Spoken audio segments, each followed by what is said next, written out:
So this is our Pathfinder game prep session. That's a great intro. Are you there, Arm, or did you go away? I'm always here. I'm just. You're always here. Yeah. I'm not even gonna make the jokes. Um, okay, so yeah, I guess in case anybody besides us ever watches this, we're converting to Pathfinder Second Edition. Yay! And this session is us playing the beginner box until we get bored of it, or everybody dies, or we kill everything. We'll see what happens.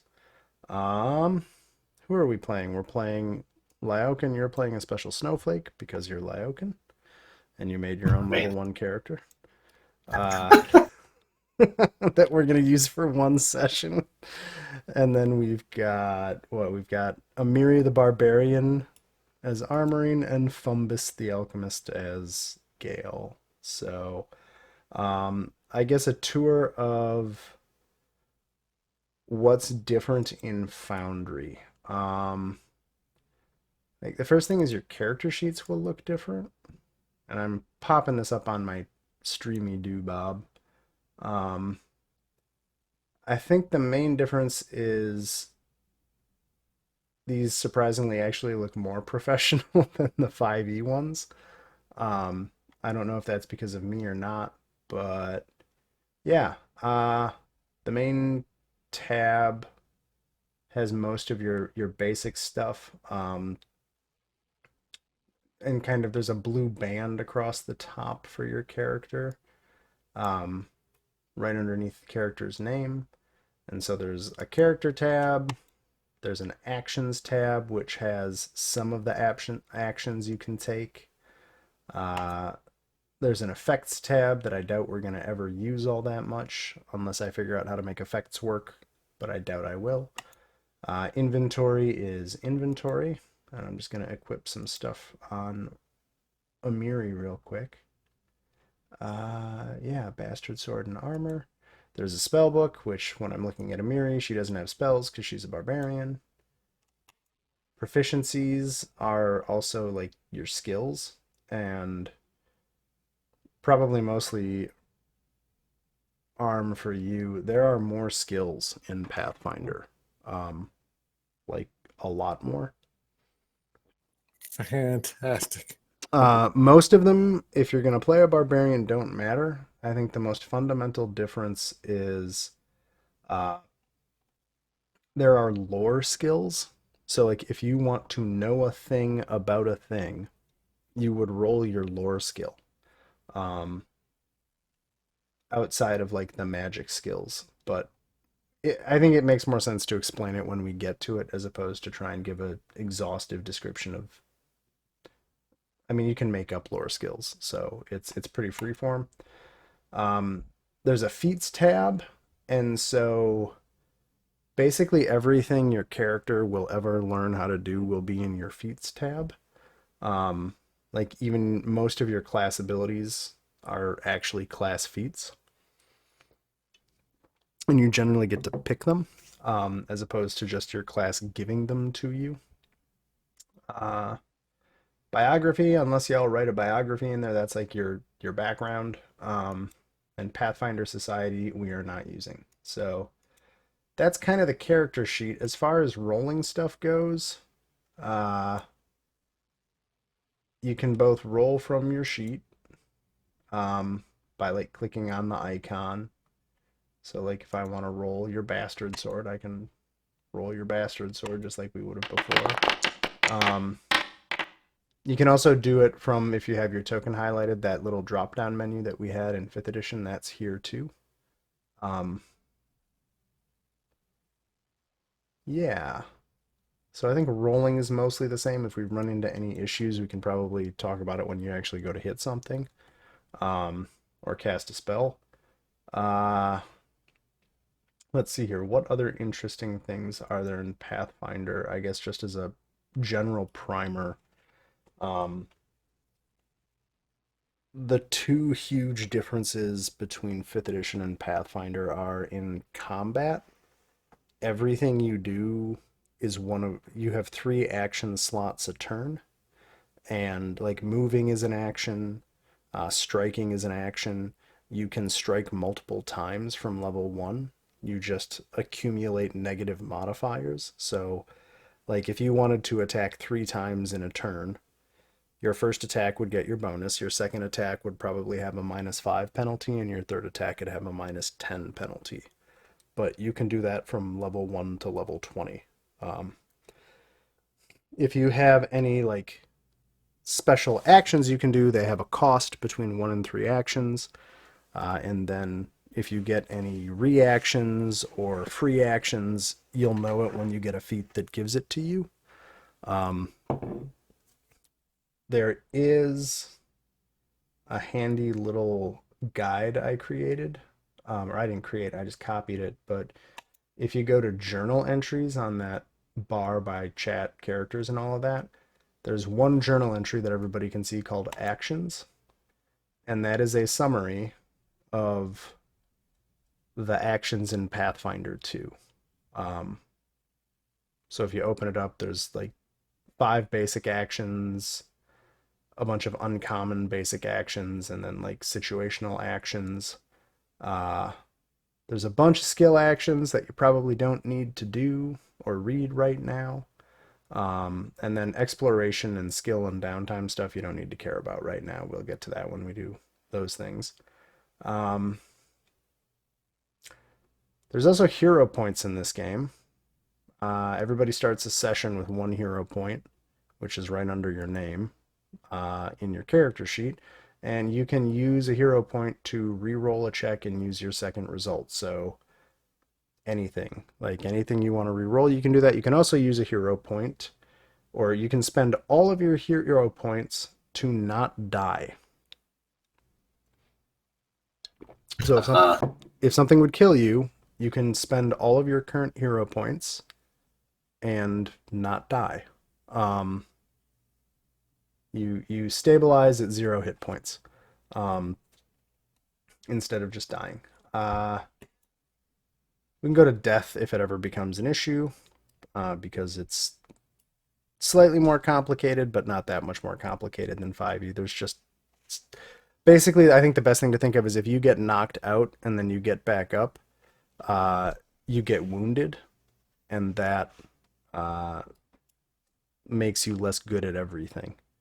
And it can also, like, if you get knocked out once and you're technically dying and you get brought back, then you're wounded 1, and then the next time you start dying, you automatically add a condition point to, like, it's like failing a death save immediately.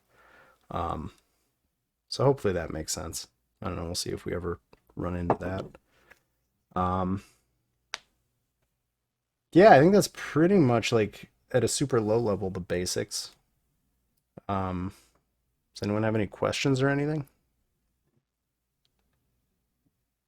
No, it should be good. I think I've got stabilize anyway for that stuff. I think the other big thing is there's a lot more actions that are defined in the game. Like if you want to help somebody during combat, you can literally aid somebody to give them a bonus to their roll. Yeah, I think that's about it. So I'll probably just get us into the beginner box adventure. Y'all ready? What could possibly go wrong? I'm beginning to feel so excited. Get it? Cool. Let's go to the beginner adventure, which is black. Oh, racist. No, as in like there's no light. Uh-huh. You're the racist. Nuh-uh. Let me drag some tokens on here because we are just going to be like launching kind of into a dungeon. I will give the background as soon as I put Fumbus on the map. Let's just see, can you guys move your character? Oh, what is happening? I have a character to move it. What was that? I have one to move it, I think. Or actually, well, maybe I do. You have Thonda. Oh, right, it's just a black screen. Oh, black map, I should say. Oh, try reloading it then. Shelter.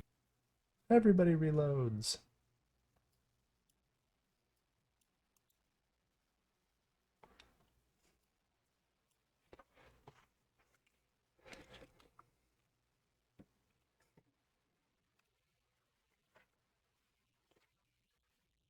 Yeah, I'm reloading.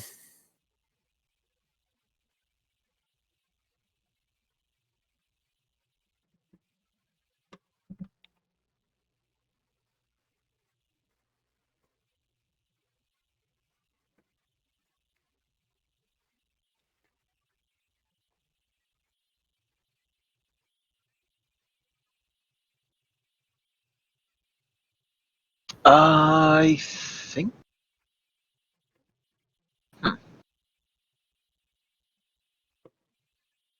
Hey! I can, in fact, move. Yay! Took me a minute to actually figure out how to select it, but I can move.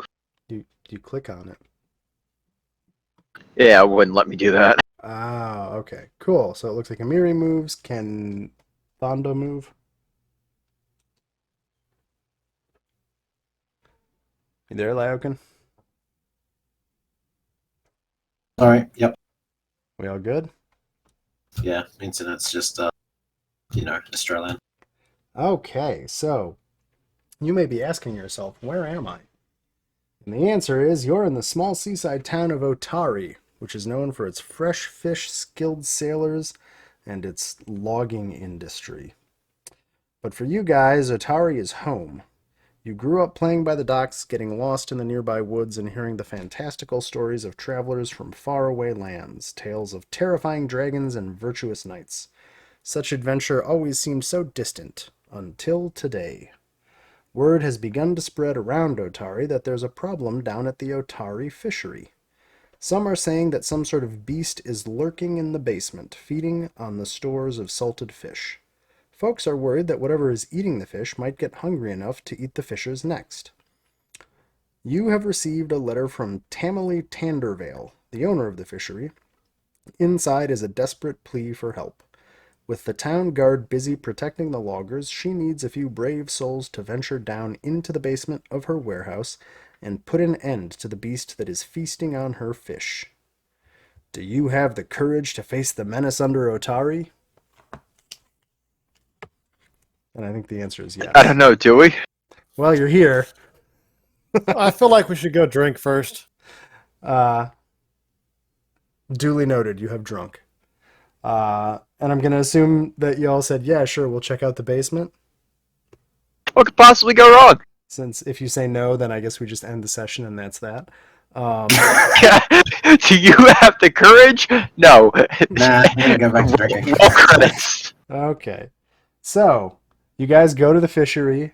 I like how they've. Sorry, I just wanted to point out that they've hired a barbarian and two random goblins that were passing by. Yeah, I guess maybe the goblin are like friendly with the sailors. They don't mind gutting the fish or something. I don't know. Yeah. So anyway, you go to yeah. No, you're alright, John. So you go to the fishery and are shown to the basement. The stairs leading into the basement of the Otari fishery creak with age as you make your way downstairs to find the beast that has been eating all the fish. In the center of the room, between stone pillars holding up the fishery overhead, there are barrels filled with salted fish. Notice there are barrels. Two of the barrels have been smashed open, spilling their contents on the floor. In the east wall is a large hole opening into darkness. Just a few hours ago, you gathered with a few other adventurers in the office of Tamerley Tandervale's office, where she offered you 10 gold pieces each if you could put an end to this menace. She was thrilled when you agreed to help her with this simple task, but as you make your way downstairs, you can't help but wonder if this might be a lot more adventure than you bargained for. And you are in the basement room. Murder! I found him. So as you walk by that hole, you hear a chittering and see a massive rat the size of a dog kind of poke out and then run back into the darkness of that hole. Ooh, dinner. Oh, it's not letting me cast anything. That's annoying. That's one thing I'm trying to figure out. Oh, wait. Fumbus. I don't even see that you have any spells. So, Do which I? one of you guys wants to chuck a fireball down that hole? I'd love to. Yeah, I don't think I have spellcasting. I think I just have a shitload of bombs, right? Oh, sorry. Why was I Bombs looking are at great. bombs? Yeah, you have bombs. Yeah, I'm because just like, the cleric, kind of. This is good. Let's. actually, my bombs aren't on. Oh, hang on. You might have to equip them. You know what it was? Class features. There's a thing with signature item choose for bomber, sure, whatever. I don't think it has one of those chosen. How do I choose that? Uh, you do. It has bomber right above it. Um, D- Oh, okay, so that's already chosen up there. Okay, that's good. yeah, and so Cool. quick bomber here. Let me drag quick bomber onto your actions because I don't think. Oh no, it is there. It is, yeah, it's on there, but if I click on it, it just you keep bombs and ready patches. What is that in my equipment? Where is that? Yeah, let's look at that real quick. So you have acid flask and oh, okay. Let's equip your stuff. That should help. Hey, you have a dog slicer. See? Here, let me just Okay, let all right, yeah, I see it. there we go. Okay, yeah, if you equip it, it'll make the strike. Let me just double check everybody else's character sheets real There we quick. go. All right. Amiri, yeah, you have your bastard sword. Um, let's see here, and then let's look at Thandra. So you have longsword, unarmed attack, and you have spells. So the easiest way is to just go to your spell book and like click the die. Um, That's what do you mean? Click the die. There's a cast button, but so I don't know why the cast button doesn't work, but if you know the image like next to detect magic where it has an image, oh, right, right, if you right. click on that, it'll open all the options up. I don't really know why. That'll do. Um, Oh, fair so I'm just gonna go through, I think uh for Mirian Fumbus what you actually can do, like as attacks, right? enough. So Amiri, you have rage, which uh the difference in Pathfinder, so you get extra damage, you lose AC, and you cannot do any actions that have the concentrate tag on them. Um, and I think you have a certain number of rage points per day. And usually, if you play just kind of a plain Jane barbarian, um, oh, let's see. Yeah, okay. Oh no, I'm sorry. It lasts for a minute. Your rage lasts for a minute, and you get temporary hit points equal to your level plus your modifier. So basically, if you look at your character sheet, it says that you have 22 current hit points. If you actually like click on rage and do it, or does that not work? I thought it worked. I'm gonna have to figure some of this stuff out too. How do I rage? No? Grants effect rage. Oh. Can I like import that and put it on you? Cool. That's not very helpful, but I'll figure out how to toggle it. Because I can just drag rage onto you and it changes your AC and your hit points. I don't know if you can see that on your character sheet, but I can do that for now. But yeah, so if you play a normal barbarian, the concentrate thing doesn't matter much. It just means you can't really do smart things while raging. The one interesting ability you have at level 1 is to spend 2 of your 3 actions, you can take a sudden charge, which means you get to move your movement twice and make a strike. So it basically gets you double movement and lets you attack for the cost of, like normally that would cost 3 actions. You'd have to move, attack. This is you get to move, and attack, but you only spend 2 actions on it. So you could like spend your third action to attack again or whatever. Does that make sense? Right, well, Are you alive? Arm? Sorry. yeah. Alrighty. Did you hear Nope. what I said or no? No, I didn't. I'm sorry. I Okay. was half asleep. Let me splash some water in my face, and I'm awake now. Let me explain how your character works again then. I do apologize. Bad on me. Yeah, so you've got Rage, which is pretty similar. Like on your character sheet, if you open it up and look at it, under Actions, you have your Bastard Sword, your Unarmed Strike, and then under Actions, you have Rage and Sudden Charge. And so Rage gives you temporary hit points, it gives you extra damage, it lowers your armor class, and you can't do smart stuff. And you can't go into a rage if you are fatigued, which doesn't matter right now, but is worth knowing. And then the other action that you have as a level 1 barbarian is you have sudden charge. So it costs 2 actions, but you actually get to do 3 actions worth of stuff. You get to move twice and then attack for 2 actions instead of 3. Does that make sense? Yeah, that's actually kind of useful. And then the other thing, especially for you, is you can attack. So striking costs 1 action. You can do that multiple times a turn from level 1 if you want to spend your points that way. So it's just, you get 3 points. You can spend them on movement, on actions, on your special abilities, whatever. So a barbarian here is more of like a generalist because they can do a lot of damage in a short time and still take quite a beating. Unlike my last barbarian that just kind of like exists to take punishment. So this is a level. Well, no, I think the difference is that like there's a lot more damage in Pathfinder. You're at level 1 and you have 22 hit points. If that gives you some idea that like you have more, but your AC is still probably going to be low, and it's going to get lower if you rage. In Pathfinder, barbarians are more like blitzers, in a lot of ways. Like they're more about movement and hitting than they are about just standing and taking tons of hits, at least at lower levels.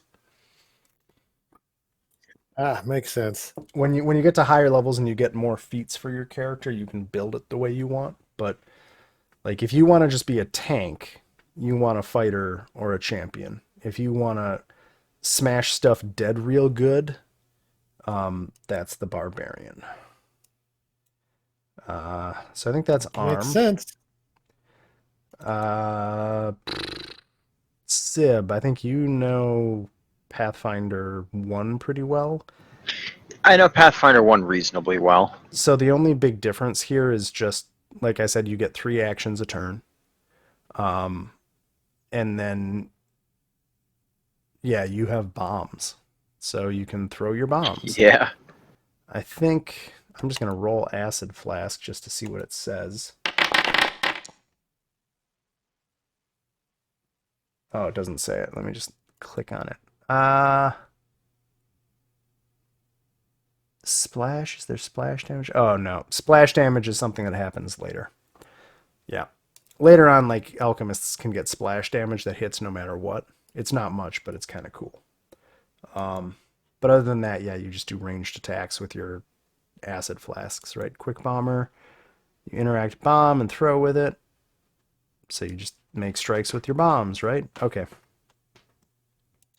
So I think that's it at level 1. Lyokin, do you need me to go over anything for your guy? No, I think I'm good. Cool. So you're in the basement. You saw a giant rat run away. And I still see it. I'm looking at it. well, there you go. So, how fast can my character move? About 25 pieces.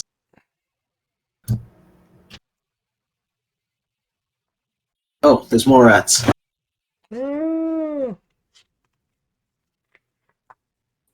Are they aggressive? Let me look and see if they're aggressive. Oh, yeah. I have a feeling They rush towards you. Huge teeth Oh, snapping. okay. Yeah, we're in combat. So we'll just Well, open guess it. what? Do you want to be in the other room when combat starts? Just to... No. You're good where you are? Okay. No, I'm good. I'm good. Okay, well, let's do it. I'm gonna roll I do initiative. call to arms, so we all get +2 to initiative. Cool. Which is this, I think, which would be. Oh, I should have got a +2 for that as well on top. So I'll go first anyway. I think you're fine. Let's see here. What for Amirian Fumbus? Roll initiative, or I can roll for you. Because he just saw a small goblin run past you and yell out a battle cry. So wisdom, then trained proficiency, and then circumstance bonus +2, I guess. It's on the turn counter. Oh, let's go for that then. Okay. I mean, you can calculate, or we can just use the initiative count. Which would be like, yeah, whatever that would be. So I guess 24 after all that said and done. Means you get to go first, unless Marikana rolls particularly well. Which, given you rolled a 19, might be impossible.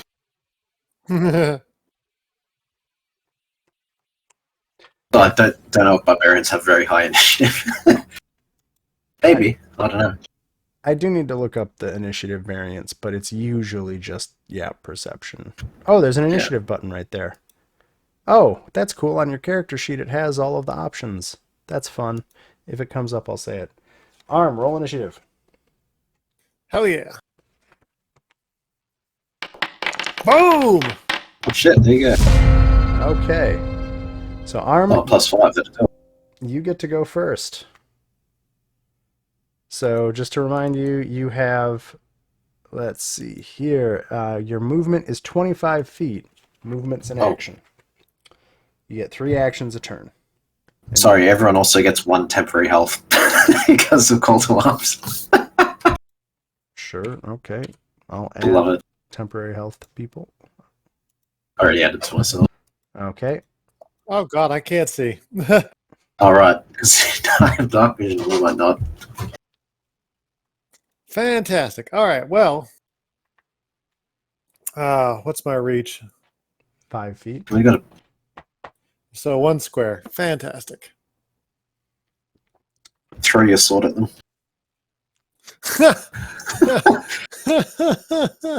I mean, it fits with being a barbarian, but You can throw me at them. I'm right next to you. I mean, can you do anything with that? I could probably attack them or something. Well, it's your turn, Arm. Did you charge into the darkness without a torch? I did indeed, because I'm a dumbass. I guess you could do I don't know. You're kind of stuck now. Well, only in a literal sense. Nah. I got 2 actions left, so I can use another action to move to the one I can see and then smack him. Yeah, you could do that. I think that still counts as dim light, so you're not completely blind or anything. Well, it's whatever. Alrighty, where is my... Oh god, I don't like this menu. So you can either do it from the character sheet or the quick buttons up top. Quick buttons it is. It's under Action. Under Strikes Bastard Sword. You want the +7. Oh hey, let's see what the Jesus. AC on a rat is. Not that. Hold on. And then oh wow, for 20. No, that's 27. So then you see where it says damage up there too? Yeah. Roll the damage button.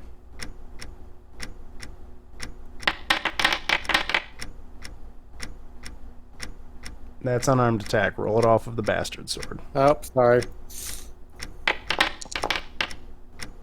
There you go. 9 damage to the giant rat. It is dead. Do you know what that tells me? What? I'm just about better off just using my fists. For now, you're level 1, so you're just not very good with the sword, I guess. Yeah, and also you do half the damage. On average, you're going to get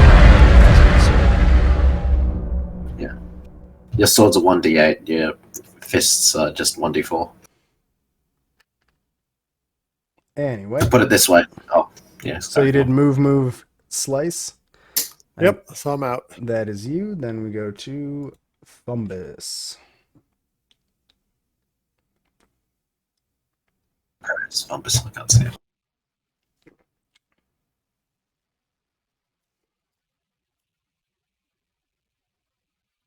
You there, Gail? Yep. Is it not? Hang on. There we go. That's good. Yeah, so can you split up movements in Pathfinder too? No. So you get 3 actions and you take each action. Yeah. All right. In that case, can I? Are you trying to move through a wall? Yeah. I have to go all the way around it the other way. Get up behind the big one. And Alchemist Fire, yeah. Map -5. What does that do? That's multiple attack penalty. Oh, okay. So like your first so, attack is your like strike, and then map 5, map 10. That just automatically applies the penalty for multiple attacks. So I guess I just roll strike. Let's see here. If I click on you under your, oh, where is it? I had a whole bunch of stuff. Strikes, yeah, under Yeah. your strikes. So just roll the like the +6, I guess. Alrighty. So that's 18 there, and So that'll hit, and then roll the damage. damage. Oh, where's it? There we go. Damage. There we go, and we'll toss that over on this dude right here. You burnt that guy to a crisp, and he is dead. You singed a Toasty. rat. Do I ever get to have my rats go? So I think that was move and act. Do you want another act? That was move and act. Yeah, let's try throwing another one just for the hell of it. So throw that one with the first penalty. Ah! Oh no! So here's a fun question. Do we want to use the fumble deck? Yes, we do. Let me find the fumble deck here. Oh, just roll a d20. Oh, wait, holy crap. How many of these are there? Critical hit deck. Well, d20 works. So would you roll it? 17. Let's see. Bit your tongue. You take 1 persistent... Oh, no, ranged. Ranged. Awkward attack. You are flat-footed until the end of your next turn. I like the bit your tongue better, but flat-footed, flat-footed, flat-footed. Where do I put that down? It really only matters if I attack you. Yeah, alright. I'll keep that in mind. And I'll probably come to flat-footed. Oh, So shit, sorry. you have normal AC and flat-footed AC in Pathfinder. Yeah, is that still... I forgot that is, yeah, Is it 2 then? separate things. I don't have to mark anything down. Yep. I think it's somewhere, but I'll figure it out later. Okay, cool. So then I think that's, yep, that are your actions. It is my turn. Which rat is this? That rat's dead. It was my go. Where's your go? I haven't gotten to your go yet. Chill. Ah. Now it's your go. Oh, Jesus. I just heard you say giant rat. It's like, wait a minute. Well, yeah, because there was a giant rat in between, but that one's dead. Maybe you shouldn't have died then. Oh. Also, I think my Oracle Curse should have progressed, but I have no idea how to, Oh, Like, was that one of your increase that. revelation spells? yeah, the battle cry thing was. So To just give everyone. I don't know if I have a mechanical way to track that, but yeah, your Oh, I do on, like, Hero Lab, so I can. okay. So your curse has kicked in. Do you want to describe what your curse does to everybody? Minor Curse, I take a -2 penalty to my AC and saving throws. But each time I make a strike, I suspend these penalties until the start of my next turn. And then the Moderate Curse is I start regenerating in addition to that penalty. How is that a curse? Well, it says moderate curse. The strain of the conflict wears upon your body, even though you gain vitality from it. Making a strike reduces a penalty from your minor curse to -1, rather than suspending it entirely. You gain a +2 status bonus to weapon and unarmed damage rolls. You also gain fast healing. No, but I mean, how is fast healing a curse? That seems like a boon. Anyway. Well, same reason why my other oracle gets damage resistance as a curse. This seems kind of stupid. I don't agree with the naming conventions. What are you going to do on your turn, since you are going? I will run up to that. I think that's as far as I can go. So that's one action, right? Yep. I shall raise a shield. That's an action. Yep, and then I'll strike with the last.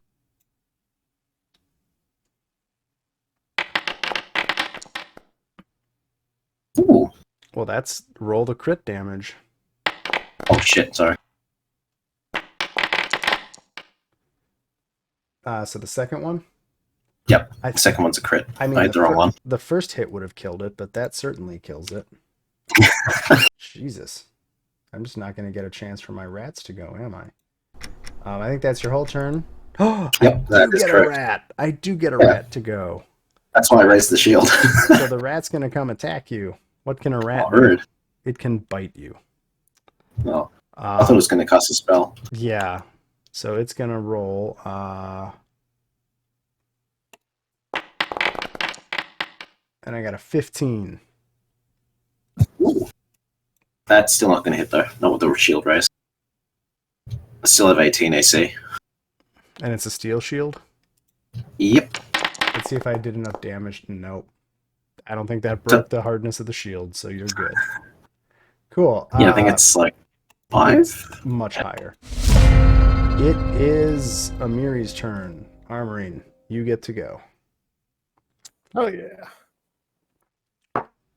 Too bad I can't see shit. You could use an action to light a torch. Oh, that is true. I'm going to light a torch. So your first Do I have a action torch? is to light a torch. You have 2 actions left. For the blood! Well, I think technically you have to like light it and throw it on the ground because the greatsword takes 2 hands, but that's cool. So you can move and attack. Yeah, sure.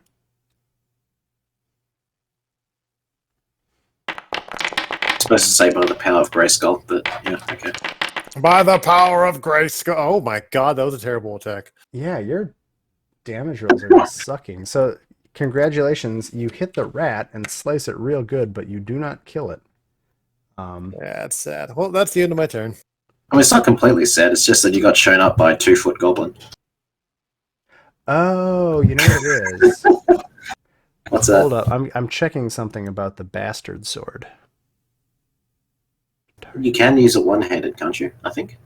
I'm just checking something real quick because it says, let me open a bastard sword. Oh, wait, that's a D12, my dude. Jesus. If it's two-handed. Oh, yeah, if you use it two-handed, it can do D12 damage. Oh, that's why. That's why, because he's been fucking using his offhand the whole time. Oh, well, I did not realize it. That's okay. That's I didn't crap. say anything about it. So that was torch, move, attack. It is Fumbus's turn.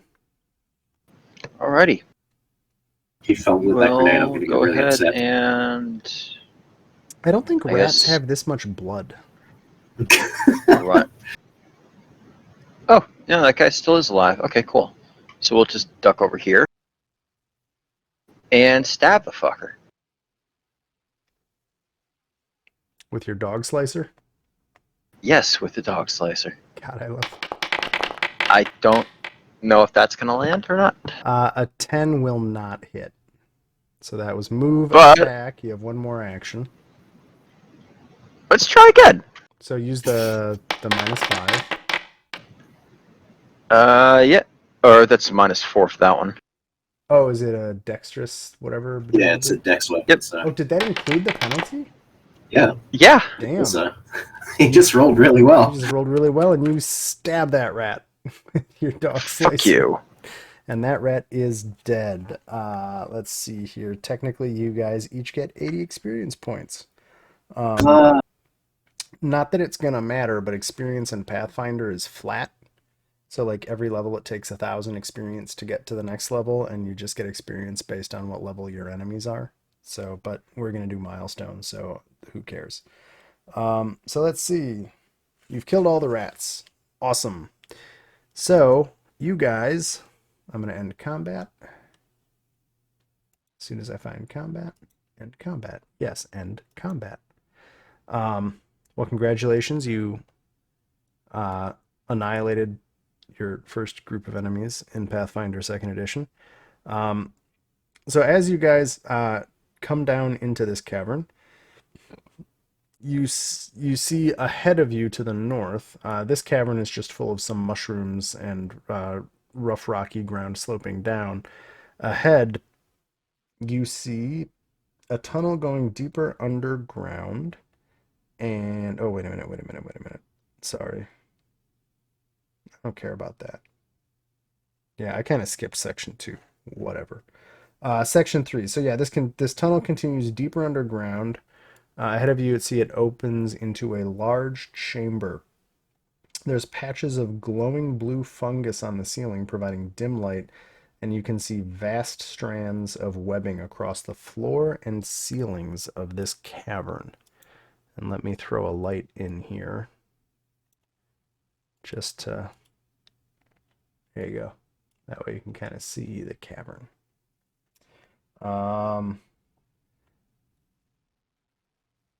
Yep. So just some basic notes. The webbing is all difficult terrain.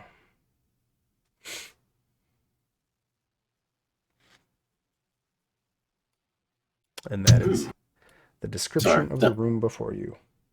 The character was too busy trimming balls off random mushrooms he found.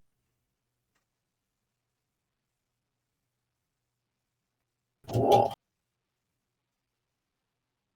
I think this looks like a trap.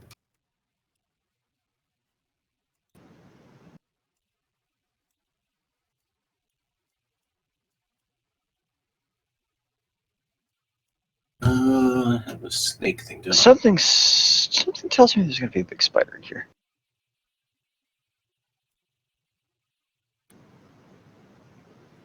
I don't like this. Interesting. I wonder what these are. Yeah.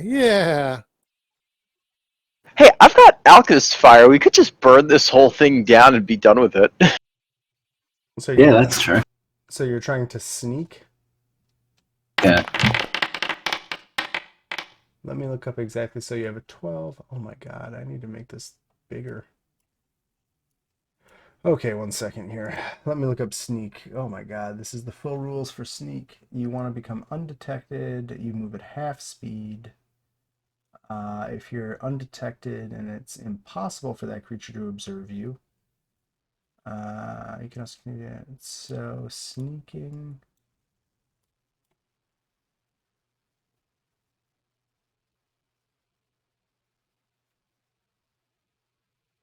Cool. So you're trying to sneak with a 12, basically. Yep. Well, he doesn't know it's a 12. Well, I know it's a 12, and I'm the DM, so. No, my character, he wouldn't know, so just go with it. So there's webs on the floor and the ceiling. Oh, okay, so and since I'm sneaking, I guess that's like pretty much one block at a time. To like move because it's difficult terrain, and he's sneaking, so it's half again. So I'd assume it's pretty much him moving at like 5 feet roughly. Yeah, and if you're trying to, are you trying to get through the webs without disturbing them? Yes, like carefully and sneaking. So this is actually an acrobatics check to get through the webs without, because you actually have to physically, like, I don't know, I guess, whatever. See what happens. Hey. Well, hey, that's better than your sneak roll, huh? Cool. So you are able to very slowly. Where are you going? Where do you want to sneak around webs to? Yes. Just poke around the room because it looked like there's a stuff up in the top left. Yeah, as you are sneaking north, you can see that there appears to be a passageway beyond to the northwest.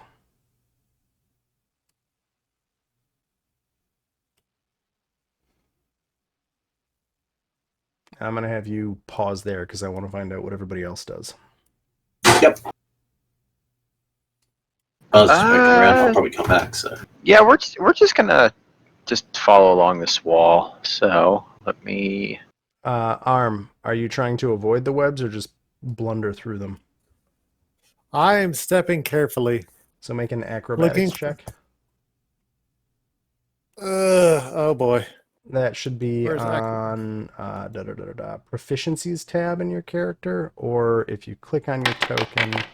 Oh, uh-oh. God damn it, fumbles. yeah, Fumbus. How fitting. Okay, so Amiri, you succeeded, but it doesn't matter because Fumbus. I guess Amiri, where do you want to be when I describe what happens to Fumbus? Oh no! Oh, over there. He's Nice. dead.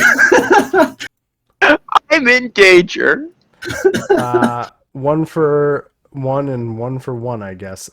So Yep. Fumbus, I guess, were you going along the wall or what were you doing?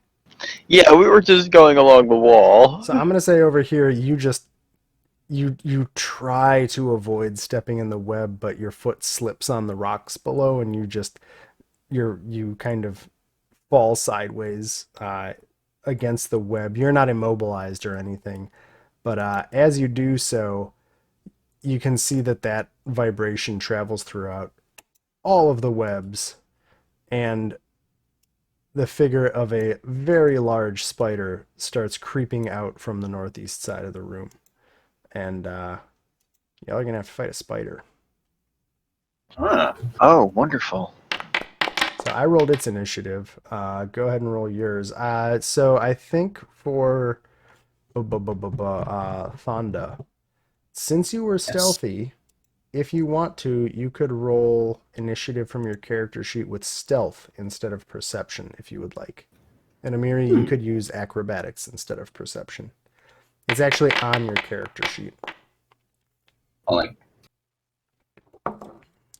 So where is it? Like, It's on that red ribbon. Like under your AC, there's perception and then initiative. You can change the modifier of your perception initiative. Oh, so yeah, like what I just. Yep. Okay. So, Arm, if you want to change it to acrobatics, you could do that if you want. Okay. Basically, in Pathfinder, at my discretion, I can let you roll different initiatives based on like what you did. That's pretty cool. Yeah. Well, let's see what happens. Oh God. Not that. Not that. And then Fumbus, you just get to roll initiative.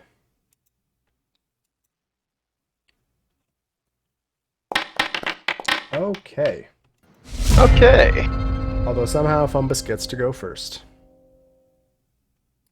I mean, credit where it's due. You're the first Well, he's the one who initially knew he fucked up. No, that's what that fucker is. Shit. Someone did. I love how the camera of me for this session is just like the worst fucking camera ever. Sorry. Go ahead. It's just me like leaning and drinking beer. It's fantastic. Just trying to get the what's the action on this, or the range rather?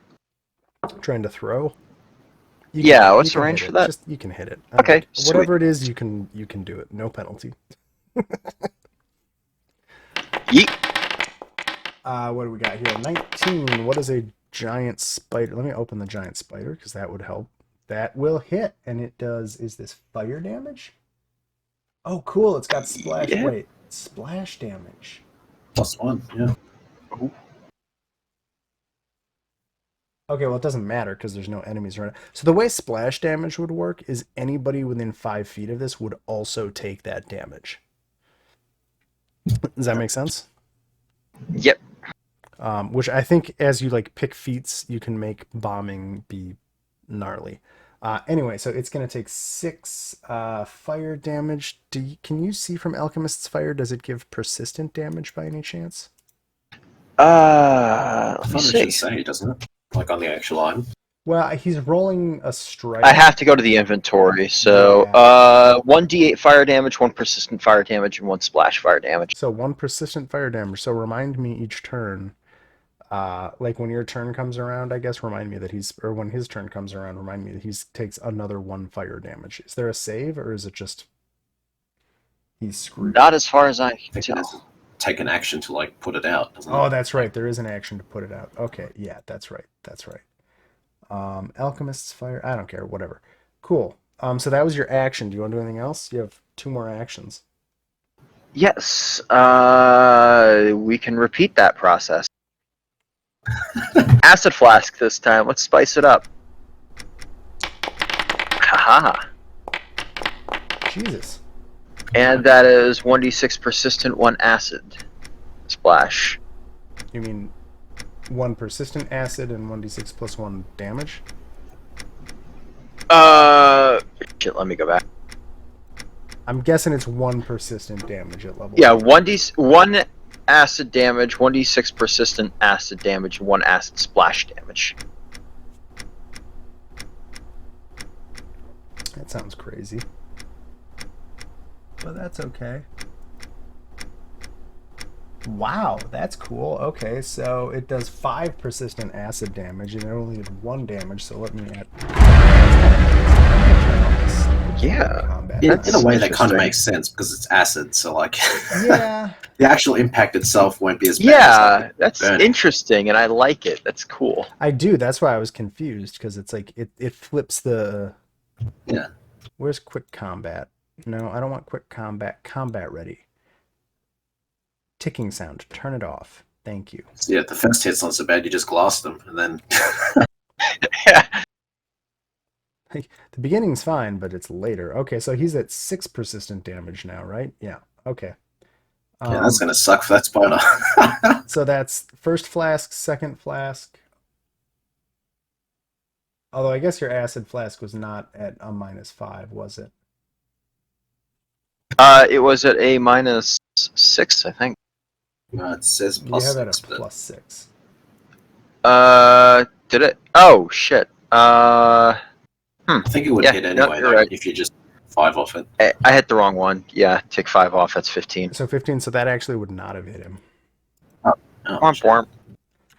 ACs are a lot higher in this game, just across Yeah. the board. Yeah, Pathfinder ACs get ridiculous go really up. quick. Yeah. Yeah, Pathfinder. So Yeah, I'll say he it's takes not bound. He takes 1 splash damage, but he doesn't get persistent damage. So you hit him, but he doesn't get persistent damage. So you have a third action at this point. Yeah, I think I'm gonna stay right here actually because actually no. Can we? Let's just move back a little bit. Yep. Yeah, that's fine. That's fine. That's good. Cool. Then we will go to Thonda. It is your turn. Okay. I will. No, I'm not going to burrow, as funny as that would be.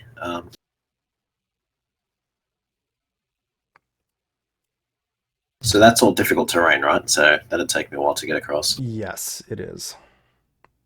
So I'll just get here for line of sight. That's a movement, I believe. And we're going to cast. It'll freaking let me. Alright, we don't have spells. Use the... Oh, not offensive spells, I should say.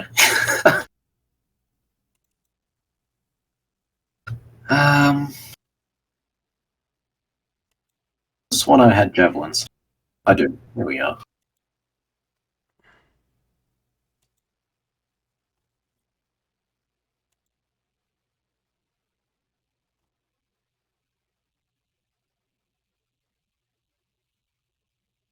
I'll huck a javelin. Did I do that? Or did you do that? Oh, I did I that. did that. I'm pretty 12? sure that's a miss. A 12 will not hit.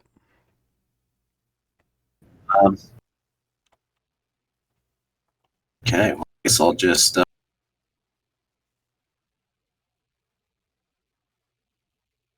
move slightly closer to it, about 10 feet.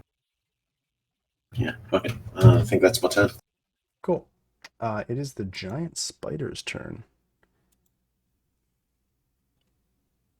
That's hilarious, but that's not what it's going to do. Okay, so it literally has an action called Descend on a Web, which I kind of like. Huh. That's like descend purely like they do in the movies. So it is going to step forward, and it is going to attack you with its fangs.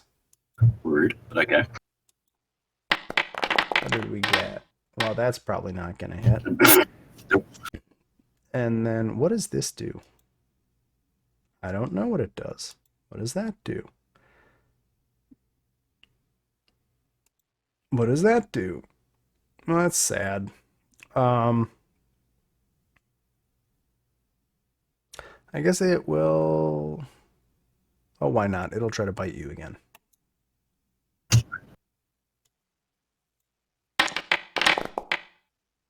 How about a 19? I'm pretty sure that. Hang on. Oh wait, yeah, because of the penalty, right? Are you... Yeah.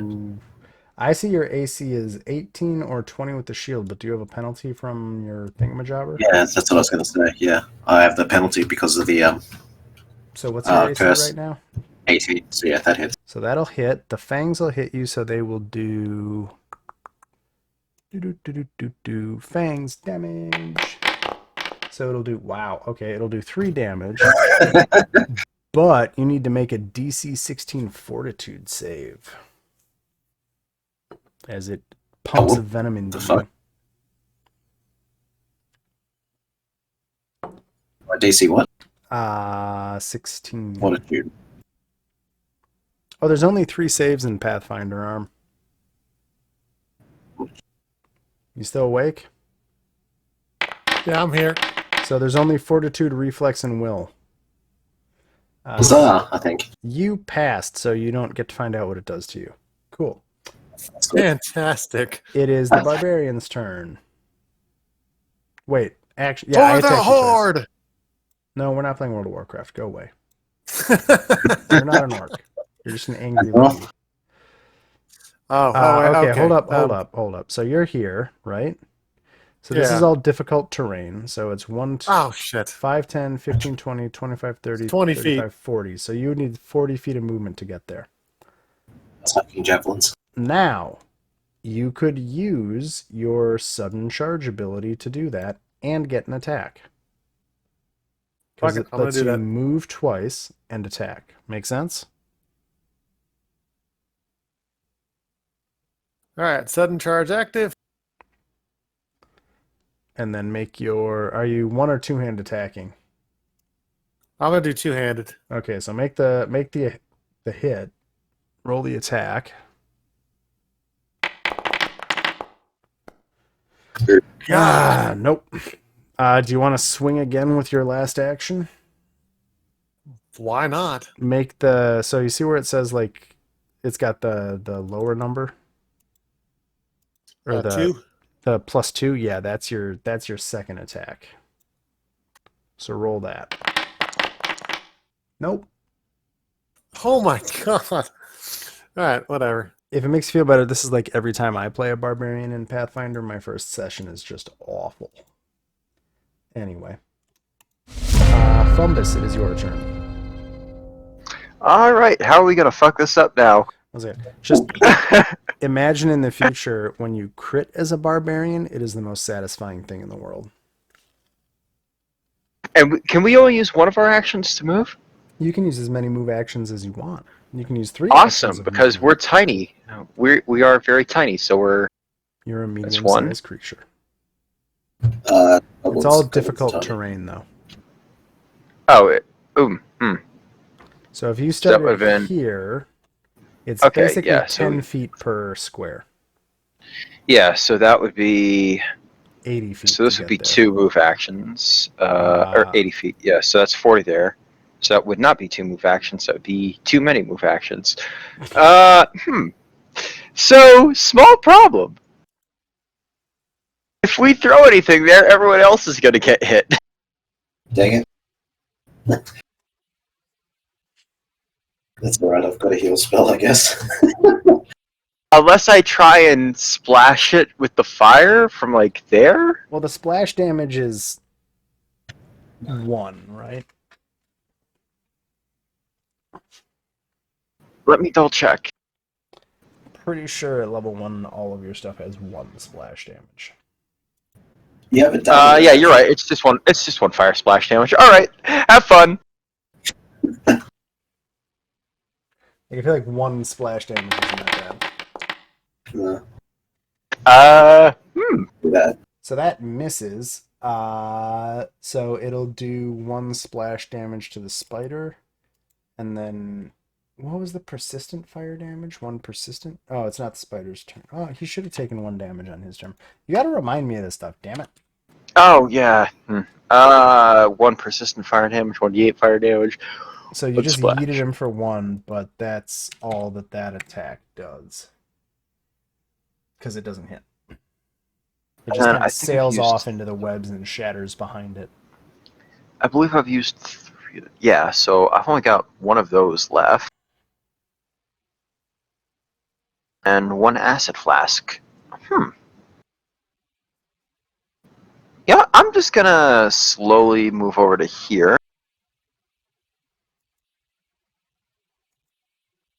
So that's 25. So that's my last 2 movements.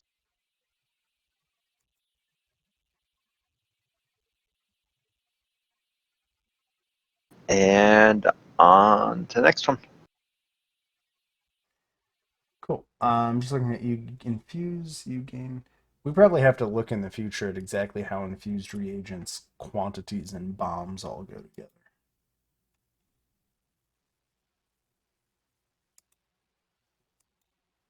Are you throwing actual like inventory items, or are you throwing just infusions? They're, as far as I'm aware, they're at inventory items. I've got them in my inventory. I had 4 fire and 1 acid to start off with, down to 1 and 1. Sorry, I'm just looking up something. So you infuse reagents with your own alchemical essence, allowing you to create alchemical items at no cost. Each day during your preparations, you gain a number of batches of infused reagents equal to your level plus int. So your int is 4, so you get 5 batches of infused reagents.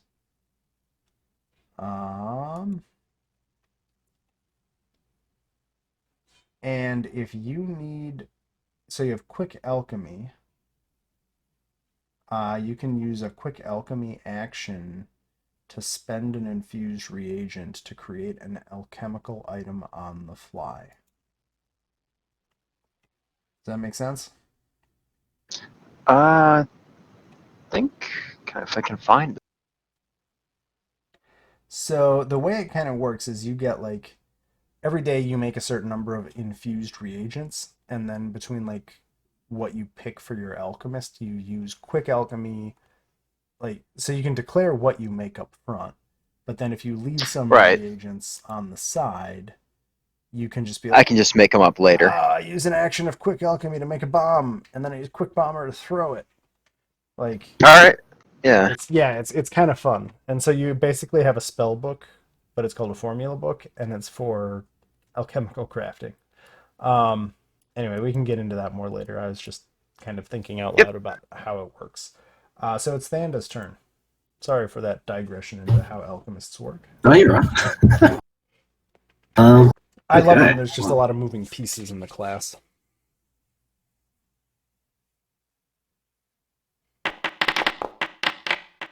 Oh, hello. Is that a crit? There is. What's a 20? Should I get my crit deck out? You want to do a normal crit, or you want to do a crit roll? A crit card. We'll try the crit roll if you like. So the critical hit deck I think has somewhere around like 50 things. So maybe roll a 1d50. I should turn this into a table. 36. Let's find it. And this is a slashing attack? Yeah. Ooh. Well, slashing or depending. Well, that's stupid. Well, it's a what kind of versatile attack weapon. was it? Oh, it's a slashing. longsword. Yeah, it's slashing. Yeah. The target must succeed at a DC 5 flat check to cast spells with a verbal component until healed. That doesn't really make sense, but whatever. So you did 8 damage with your crit? That's depressing. I got a 2. Oof. But you killed it. Holy. So you critically, I guess, severed a bunch of its legs off, and that is the end of that combat. You have killed that spider.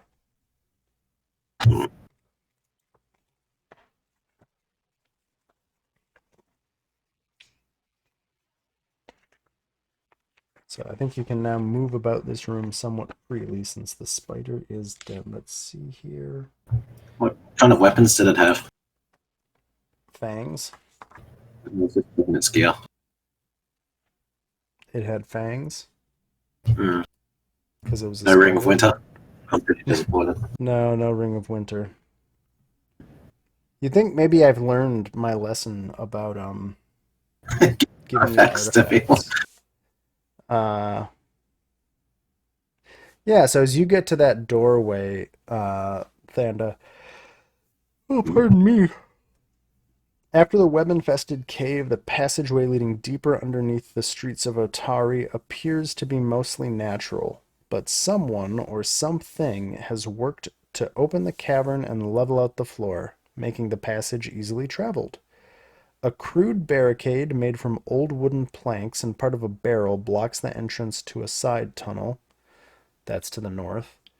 While to the south, the main passage continues off into the gloom. Or I guess northwest is blocked, northeast is blocked, southwest is continuing into the gloom.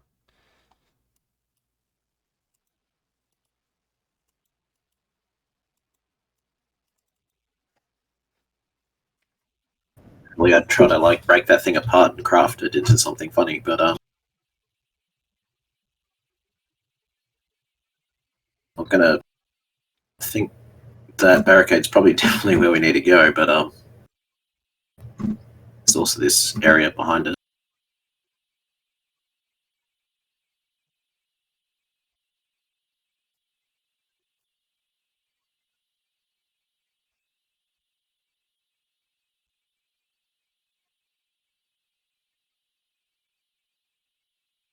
The light goes off for a while.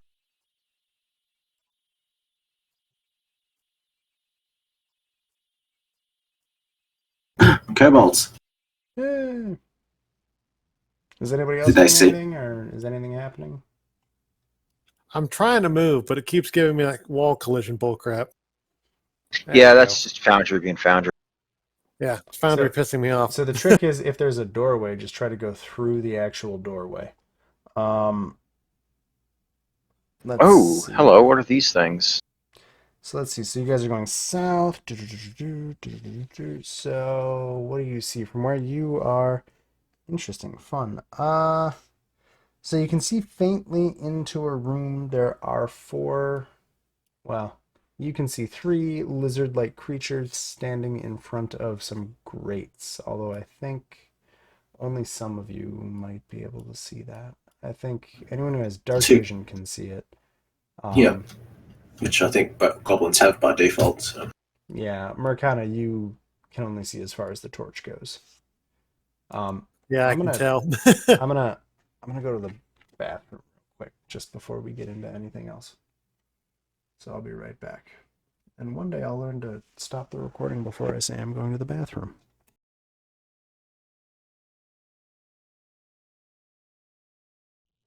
Cool.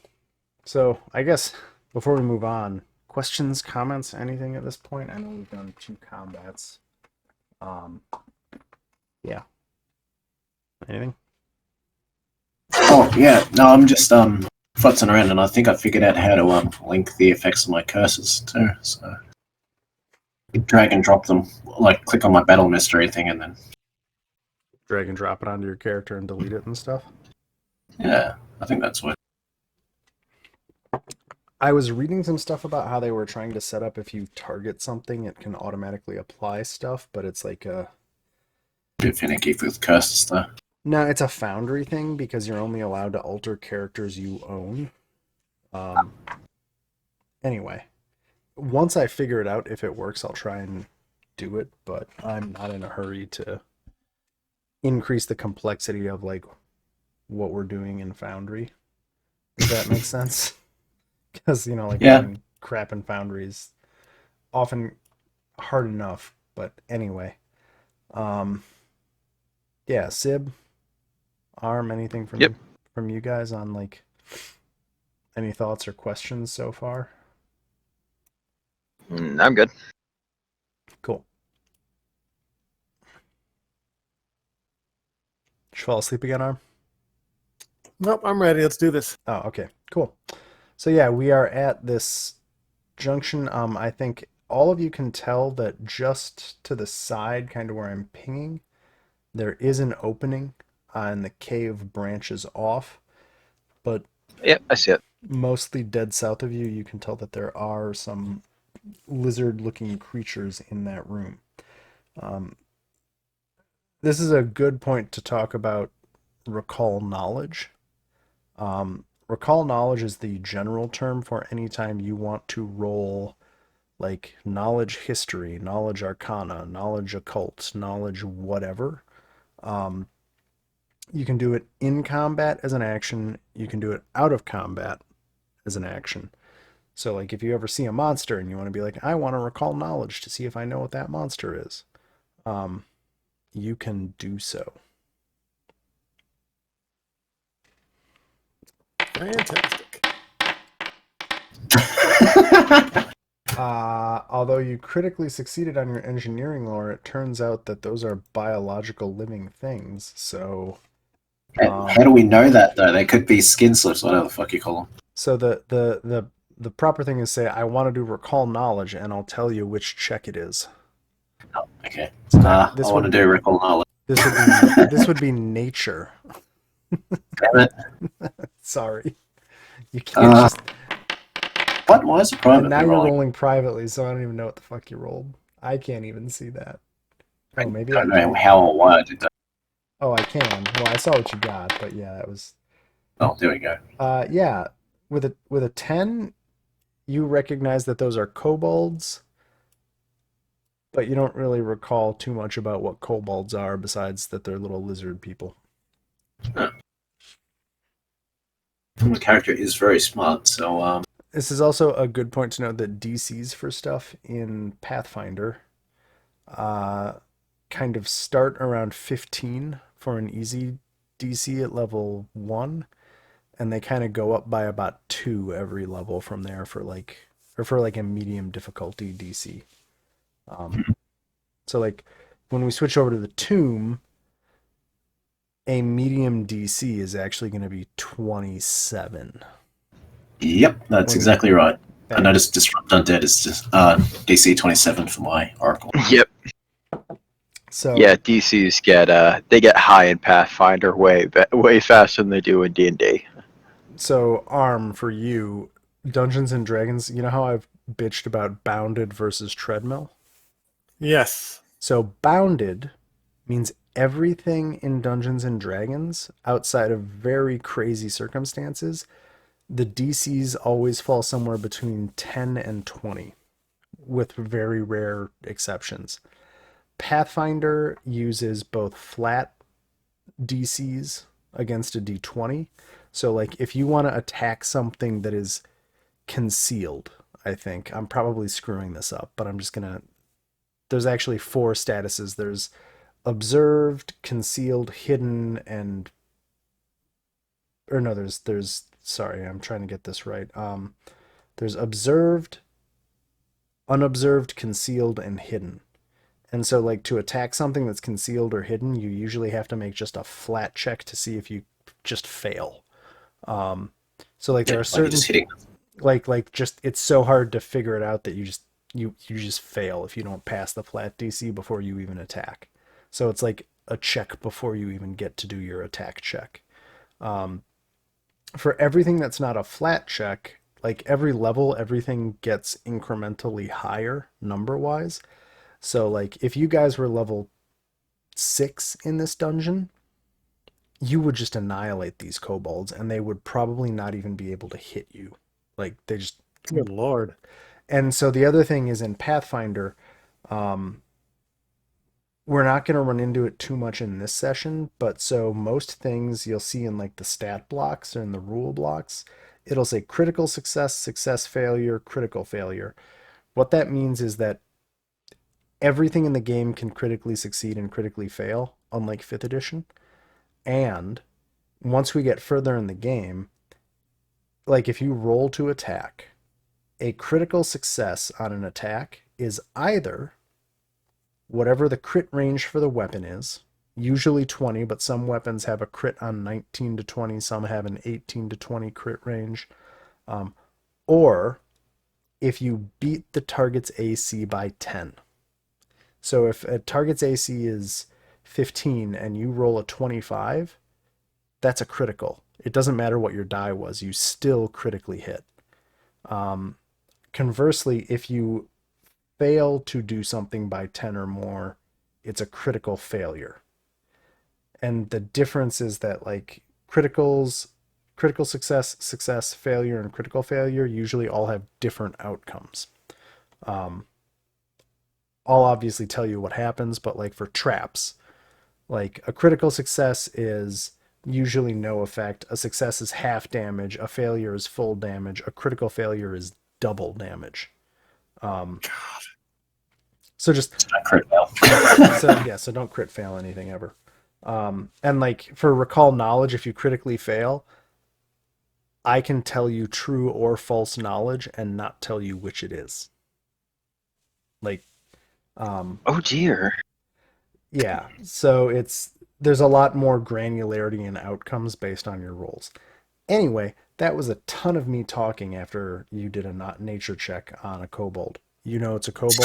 They're little lizards. Sorry. I'm going to try to talk to it. Is it going to like fight me if I like walk over and? Well, let me figure out what languages it speaks. Oh, sorry. Thank you. Okay, so Call you try to that. talk to it. What do you talk to it in? That's actually a good question. I don't know what languages he speaks. With a 10 on knowledge? Common and Goblin. I speak apparently. Okay. Does anybody else want to do anything before he starts talking, just to give everybody else a chance to? Yeah. What could possibly go wrong? Yeah, what could go wrong? Cool. Let me just read this real quick because I read this 2 weeks ago and have forgotten half of it. Okay. Sorry. So, let me take a step back before you shout at them. Let's see. Thonda and Fumbus, you can both tell that you can vaguely see beyond them. There's metal grating, and all of these kobolds are focused on they're trying Oh, to. they're not looking at us. Yeah, they're not looking at you. They're focused on this metal grating and doing something to it. So. What's my line real quick? Huh? Just What'd you wanted to check something. I just wanted to check something real quick. Oh boy. Because this would be a perfect moment for a CE character to just throw a bomb at them. Well, you are a goblin. You can. That's not necessarily an evil thing to do. I mean, kobolds are considered evil usually, but then so are goblins. So. What is? Yeah. What is your alignment? CN. Chaotic neutral. Okay. Yep. And kobolds are. You just want to show them your bomb. You don't actually want to harm them. You just want them to have. Hey guys, catch! Exactly. I mean, I don't really care what you do in this game because this is more to just like. Oh, I know. Try. I know. It's just. So yeah. So they're all busily scraping, scratching, trying to pry open that grating.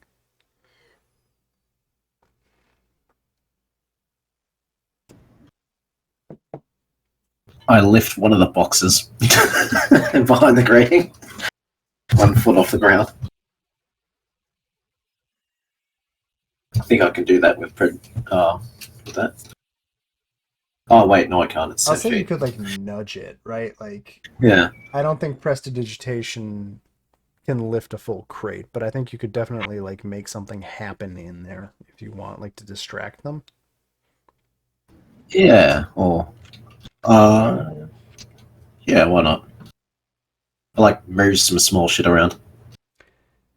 So they all kind of stop prying at the door and are like, and are staring into the room. And then I motion to, well, not Gale anymore. Fumbus. Now's the time.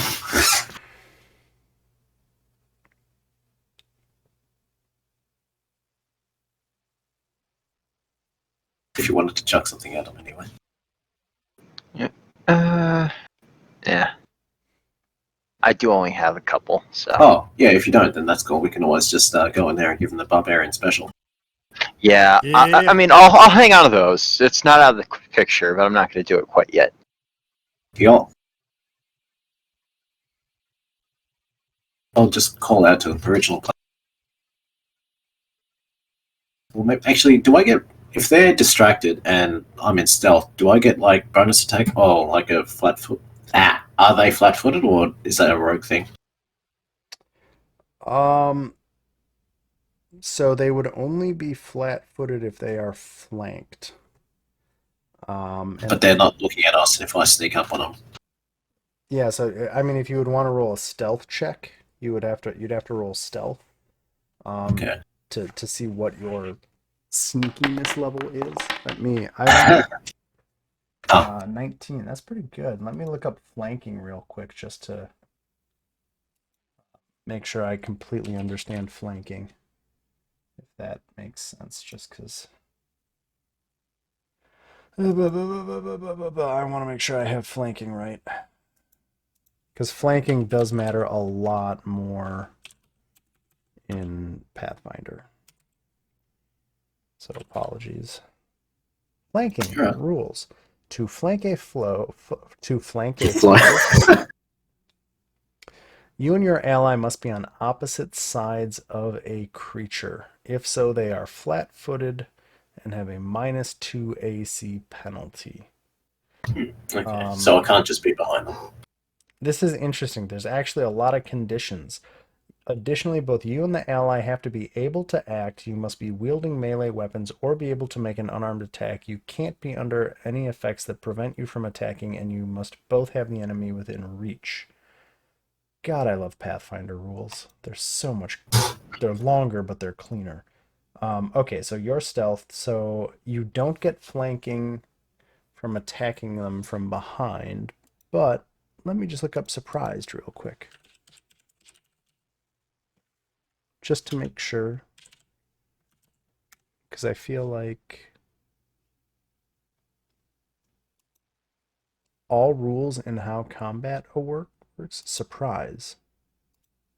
No? Surprise. If you are not aware of your opponents and they are aware of you, you're surprised. If some but not all, blah, blah, blah, blah, blah, blah, blah, blah, blah, blah, blah, blah, blah. So, a surprise, here's how it works. If an opponent is unaware, and basically anybody who gets the jump gets a free round.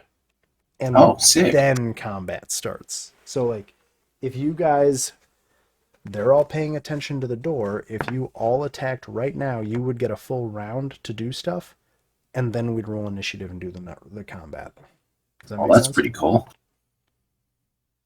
Yep. There are full surprise rounds, although I am going to have to roll perceptions. I'll just do group perception. Okay. I'll hold here until... Yeah, I'm just trying to figure out, do they have any bonus to perception? They don't have any notes. Society, unspecified lore.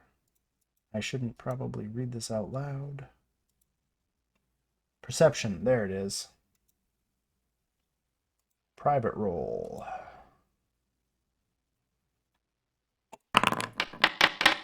What did I roll? Cool. Okay. So do you want to surprise attack them? Yeah, I reckon that'd be the best idea. We have to move in range, but... Well, there's more of them. Good God! Why You know what? Yeah, I think I may just be throwing a bomb for this.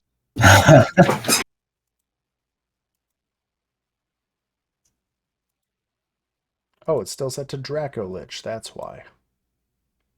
No, Sorry I'm. about that. There we go. You're right. I'm not a Draco Lich. Cool. So I'm gonna say, once you pass the door, you have to declare what you're gonna do. Like, are Um, you all coming in together? What are you doing? what are we doing? My plan was to basically club with the nearest one on the back of the head with a sword. I'm guessing Murakana, you probably want to. I don't know what you want to do really. I'm guessing hit someone.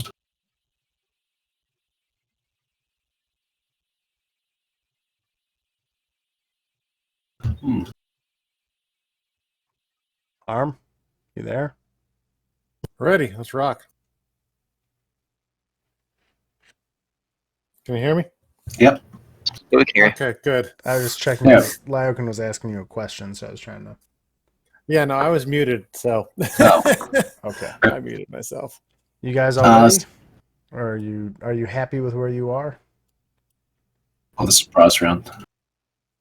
Let's get right there, Let's do and I'm this. good. Okay, then I'm gonna add everybody to combat. Well, wait, don't we get to do our Yeah, things first? I'm just adding everybody to combat so that my life Ah. is easier. Fair enough. I'm gonna roll one kobold. Wow. Damn. Okay, so they rolled pretty low on their perception, so at least Thanda, you get to open this up with a surprise. And everybody, Sweet. each of you gets one round, and then it is going to be combat. I charge. That's one action.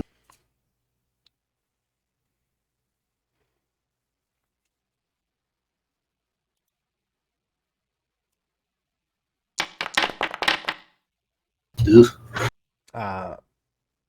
Despite the fact, yeah, nope, that's not gonna. Despite the fact that he's not paying attention, I You miss. see, it just bounces off of his scaly hide. It like clinks off of his horn. Like you hit him, but it just clunks off of his horn, and he's like, "Ah!"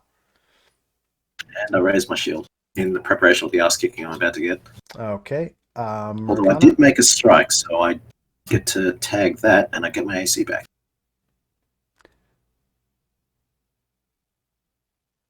Alrighty. So I have 2 actions remaining. Well, you could also use your sudden charge ability. Oh, then I get 3 actions. That's right. Well, you always get 3 actions, but sudden charge gives you 2 moves and an attack for. So you get 3 actions for the cost of 2. So like a lot. Yeah, I'm going to use that. So sudden charge. So if you look at your character sheet, you see how it has. Oh, I didn't explain this. I'm sorry. So when you look at your character sheet, Arm, and for anybody else, so you see how your rage action has like 1 diamond? Yeah. That's 1 action. You see how sudden charge has 2 pips, kinda? Yeah. So that's 2 actions. So like everything you can do in combat is between 1 and 3 actions worth of cost. So like if you look at the description of sudden charge, you get to stride twice. Stride is usually 1 action, so that would be 1, 2, and strike, and that would be 3. But it's giving you move, move, strike for 2 instead of 3. Make sense?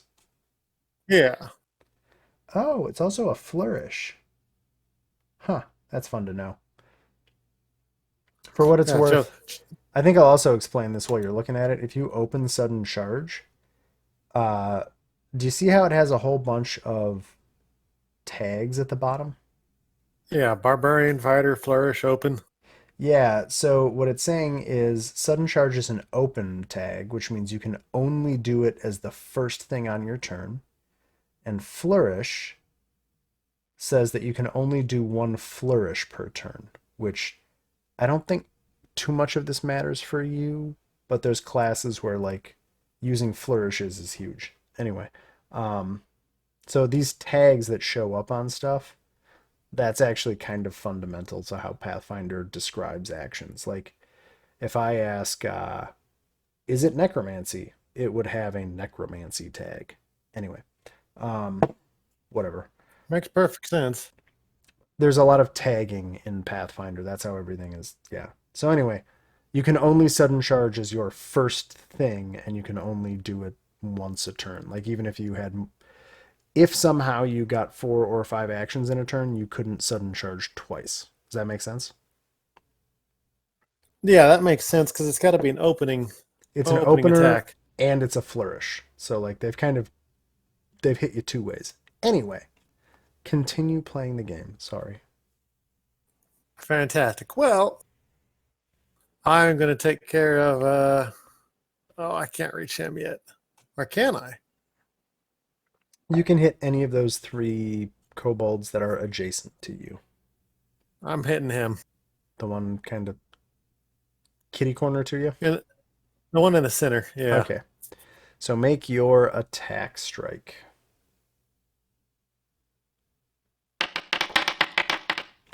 $23. There you go. I'm pretty sure. Yep, that'll hit. So are you doing it two-handed? Yes. How do I do two-handed? How do you do two-handed?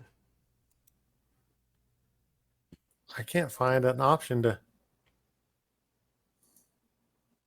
Interesting. Let me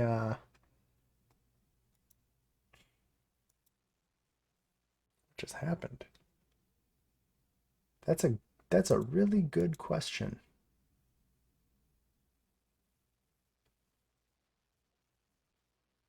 Wait a minute. In the strikes tab.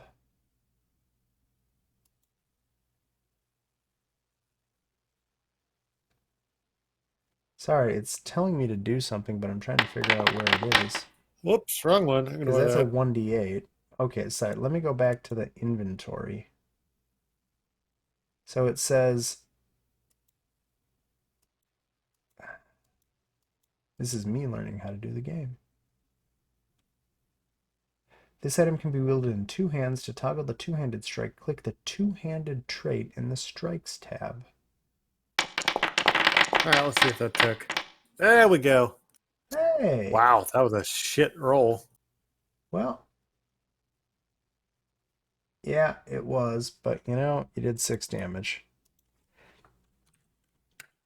You put a pretty good hit on that kobold, so that is your First attack. sudden charge and first attack.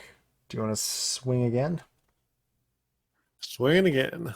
So use the penalty. Ugh. Oh, that's a critical failure. Swinging the third time. Well, you can't swing a third time. Oh, it's a Because critical. you've used 3 actions. Oh, duh. Let's see what your Do you want to use critical failure deck to find out what exactly happens? Yeah, it's probably better than taking a straight critical failure. I need to turn this into a rollable table. Is it a rollable table?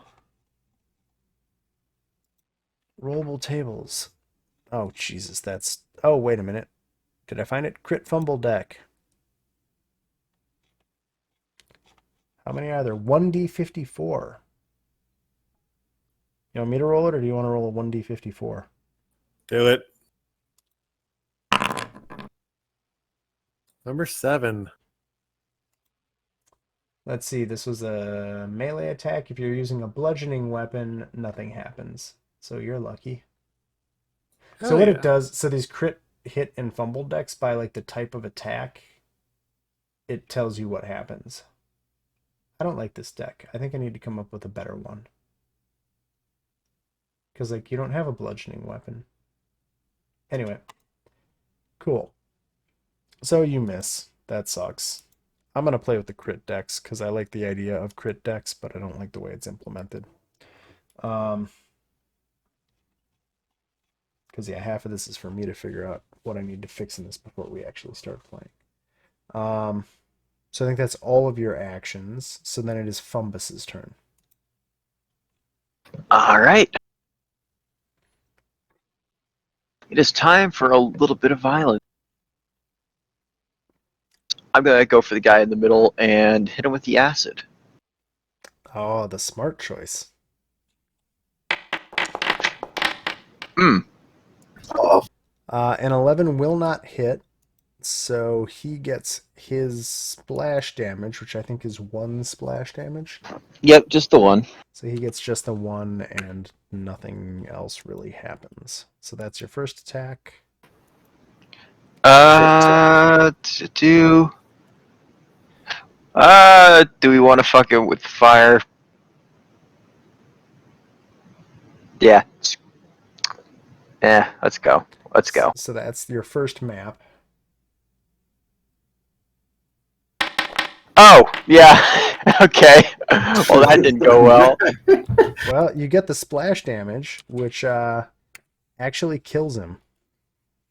All right. So how's I'll that? take it. How's that?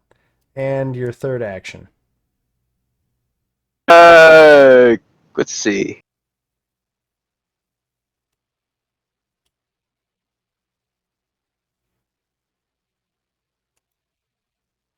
Yeah, let's just get in there.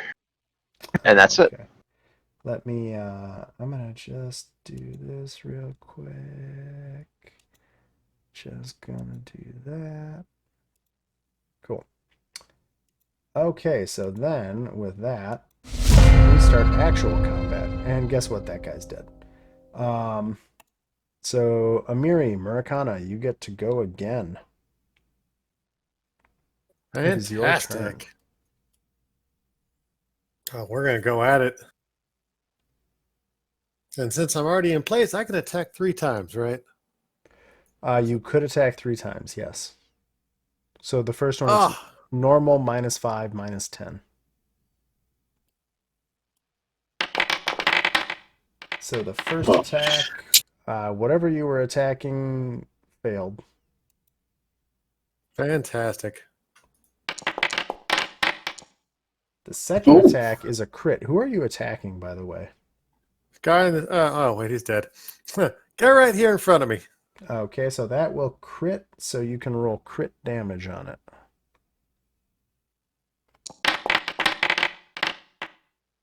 Damn. Yeah, that kobold is Bitch got not, pasted. that is not a going. So you remember when I said critting as a barbarian feels good? Yeah. There you go. You just crit as a barbarian. Damn. How did that feel? He's dead. You just fucking Uh, missed him. You just To be fair, That that is could what have I've killed been- any of us. In one hit. yes. You could have killed yourself with that hit, I think. I could have. Oh no. All right, come on, baby. One more time. What did we get? 8. Oh. And 8 will definitely miss. To be Oh, fair, well. that was at a penalty of -10, so it's actually not a bad roll, all things considered. I'll Yeah. take it. I got a crit. I don't care. Cool. So it is the next kobold's turn. What kind of movement do kobolds have? 25.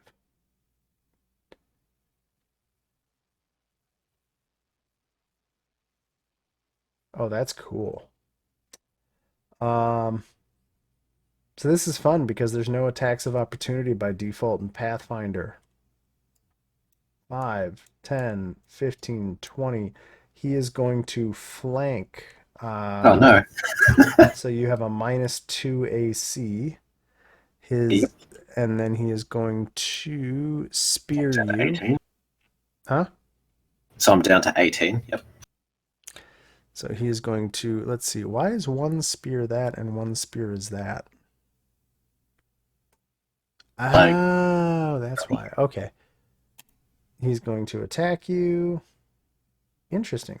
Base modifier, +2 strength modifier, circumstance one. Oh, that's cool. Okay. So he's going to roll a 20. Yep, that'll hit. And that'll hit for 3 damage. All right. And then Damn it. what? No, it's not like the normal one where I could just type -3 and then You can. just set me to -3. Oh, hey. And because you're flanked, you're flat-footed, so it does another 1d4 damage. So that is 1 damage. Uh, And it's so I'm at that. precision damage, which is fun. And then he is going to use... Where is this? Actions? He's going to use Hurried Retreat. If he is adjacent to an enemy, it can stride its distance plus 5 feet and gain plus 2 AC.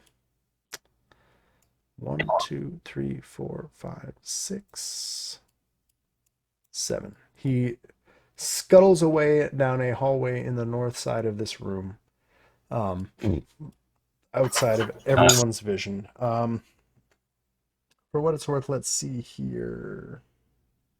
So you all can see clearly at this point there is like a cage separating all of those crates and boxes in the southern side of the room from you.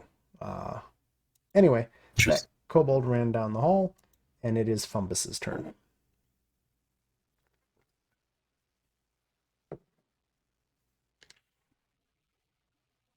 Well, this guy is going to get stabbed.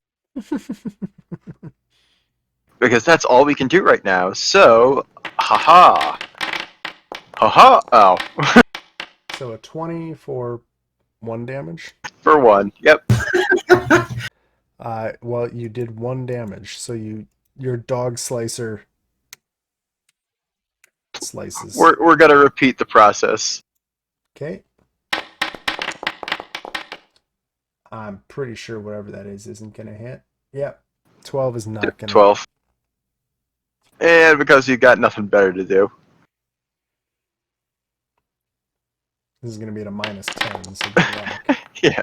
Yeah, Yeah, nope. that's a 5. So hopefully you can see that, like, Yeah, how that all going plays for in. more and more attacks, usually the last attack. It's a lot simpler, at least everything I've seen so far, than the whole double attack, especially dual wielding is in Pathfinder 1, because that gives me a headache. I mean, there are classes that can do crazy stuff like that, but it's a very conscious decision. Yeah, I have one of those, and it's just like, oh, you mean Pathfinder 2? Yeah, like Swashbuckler exists, and Yeah. Swashbuckler is all in Pathfinder 2 is all about like using flourish feats and using like all of those tags matter a hell of a lot for swashbucklers, but you know going into it, right? Like you're choosing to play a World of Warcraft rogue where you're building combo points and spending combo points. I don't know if rogues even work that way in World of Warcraft anymore. Whatever. So that's Fumbus's turn. It is Thonda's turn. Alrighty. Well, just for... I don't really need to, but I want fast healing to activate, so...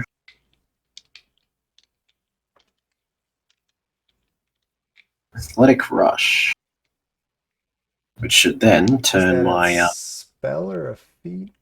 That's a spell. That's my curse ability. Focus spell, I suppose. Why do they call it... wait, is it a revelation spell? Yeah, it's the thing from the Oracle's Battle Mystery. Okay, so this is going to basically... You're casting another mystery spell, or a revelation spell, which is going to move you up to Major Curse? To medium. To medium curse. So whatever your medium curse effect is in play. Which is including fast healing. Why do they even call it a curse? I don't know. It's a pretty fucking... It does give me penalties to other saves, I suppose, so there's that.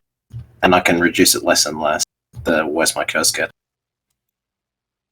At the moment, I can nullify the curse by just making a strike action. Shit, hang on.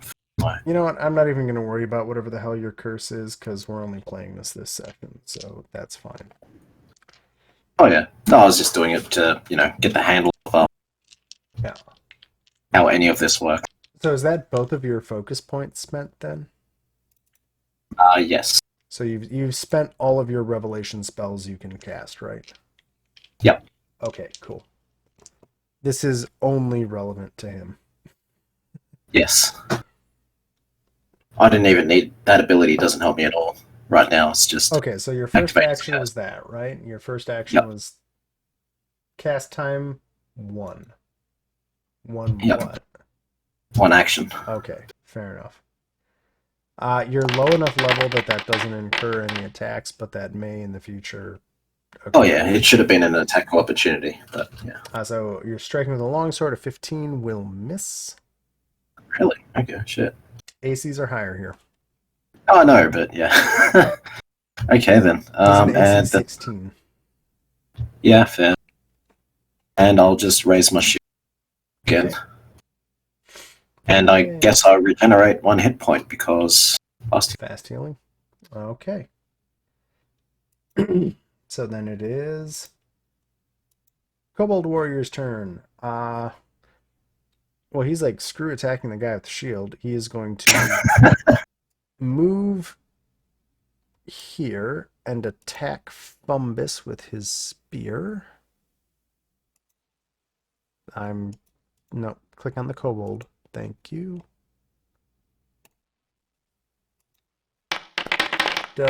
Nope, that doesn't hit. So that's move, attack, and he is going to move down that hallway as well.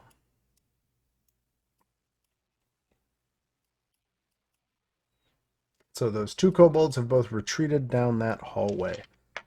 It is the beginning of the next round. What do you guys do? Rip and tear! Oh, it is your turn, so they went that way.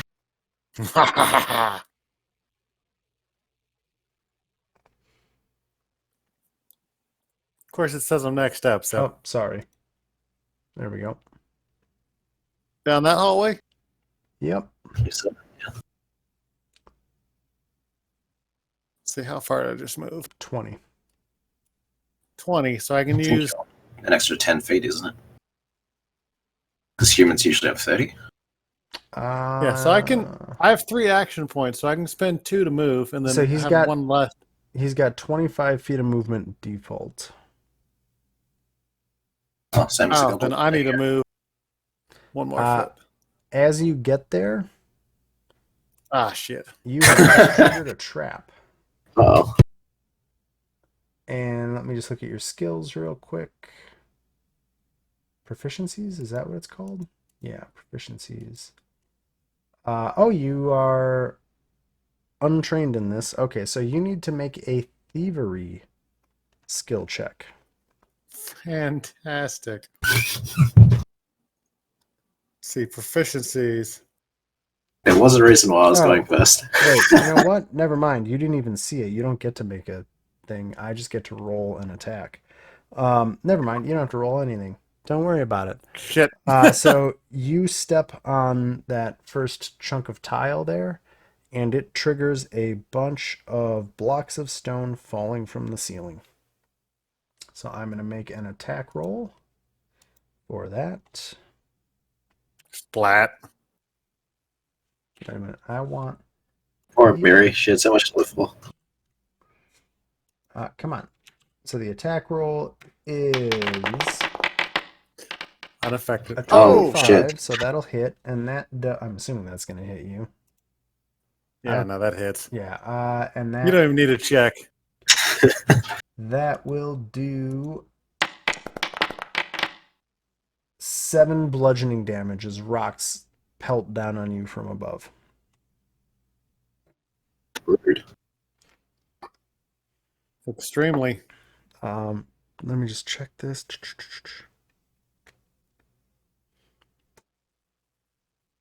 Sorry, I have to read the next room real quick. God, read the room. I know, right? You can't just wear that sort of thing for a party. What's wrong with you?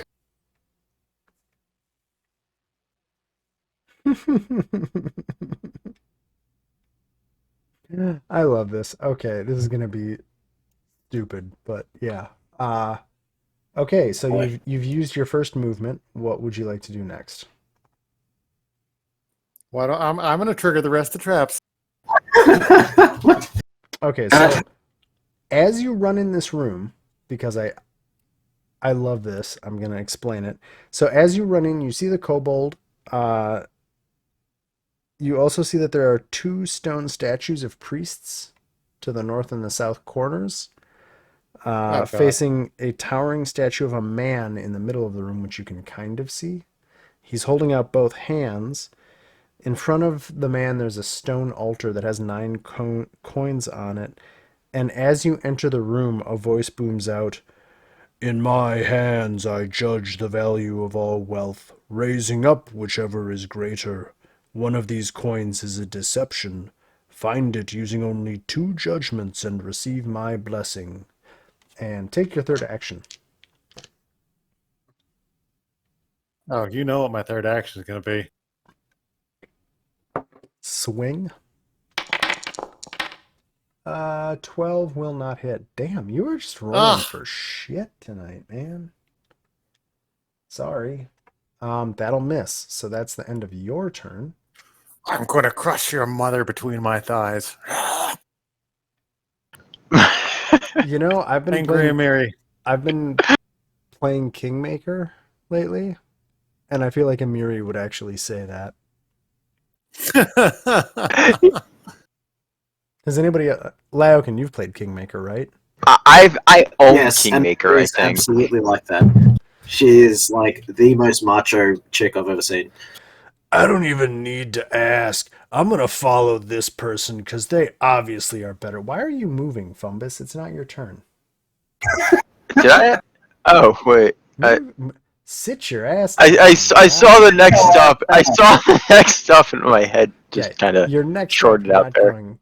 Anyway, I love Amiri and Kingfinder. Like, I started playing, or Kingmaker, I started playing Kingmaker, and Amiri actually made me keep going. I was like, I just want every dialogue option with Amiri. She's great. I guess I will have to play this game. I don't care, gold, treasure, whatever. That doesn't fill my belly. We're gonna give you food. Now you're talking. It's just like, come on, this character's ridiculous. I love it. So this kobold's gonna go. How big are kobolds? They are small. Cool. Like goblins. Yo ass just got flanked. It's gonna attack you while you're flanked. Because that's what kobolds do. So you have a -2 to AC. So how's about? Nope. Miss. Not that. It doesn't fucking matter. And then it is going to use its what is this? Hurried retreat? Yeah, hurried retreat. It's gonna move 30 feet. It's gonna move its ass up here. Now, Fumbus, it is your turn. I love 3 actions. I just love it so much. Anyway. Now, Gale, Sib, Fumbus.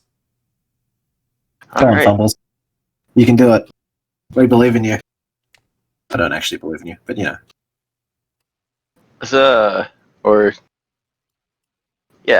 I guess we'll try and scoot by here, perhaps, maybe. Let me check. Hold on. Let me make an attack against you as you make more rocks fall. Because you did trigger the same trap. How's the bat? No. A critical failure. The rocks all just like gravity didn't work right, and none of them hit you.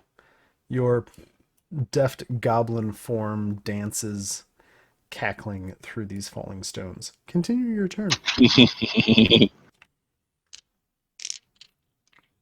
Yes, I will use my second move bit to get over to here. Sure. And then I'll hit this guy. I don't know if that's flanking or not, but... I'm going to call it flanking. Why not? Sweet. That would be... I'll just calculate it myself. So the AC is 14 instead of... That'll hit. That hits. Roll that dog slicer damage. Aha! So you slice that And that's all of our 3. Yeah, 19 doesn't matter even if they did have the bonus. Who cares? So -2. You have sliced the kobold. Whose turn is next? Me. Honda.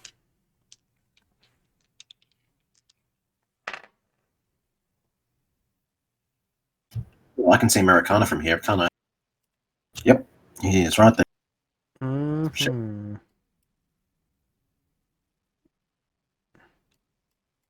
I am going to cast that at with 2 actions.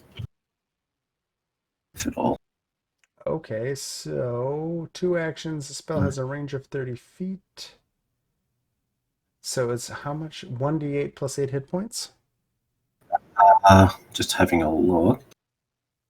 It's not actually letting me roll it as such. Oh no, here we go. Here. Just roll 1d8 plus 8. So, Maricana, are you willing to be healed? I am. Yes. Yes. I Heal me. So, well, it does say one willing living creature. That is So you receive 14 points of healing. for a level 1 spell. Well, it's the 2 action, right? Yeah. Yeah, the 2 action one. And then the 3 action one's like everything in a 30-foot radius. I know. Damn. Isn't it cool? Like, how you choose to cast the spell changes based on how many actions you spend. Anyway, little things I love about this system. It just opens up so much more tactical options. Anyway, that's all of your actions. And then I fast healed, and that was it. Yep. It is the next Kobold Warrior. Why not? He's going to attack Fumbus with the spear. Actually, no. Screw that. 1, 5, 10, 15, 20, 25. He's going to move up here. And then he's going to throw a spear at you, Fumbus. Oh no. You know why? Because he's better at throwing spears. Alyssa. I'm better at throwing weapons than hitting people with them. Wait, why does it say +5 here? Oh, am I just retarded? Well, whatever. How about a 15? Does that hit Fumbus? AC 17? No, it does not. There you go. And, oh, why not? He'll throw another spear.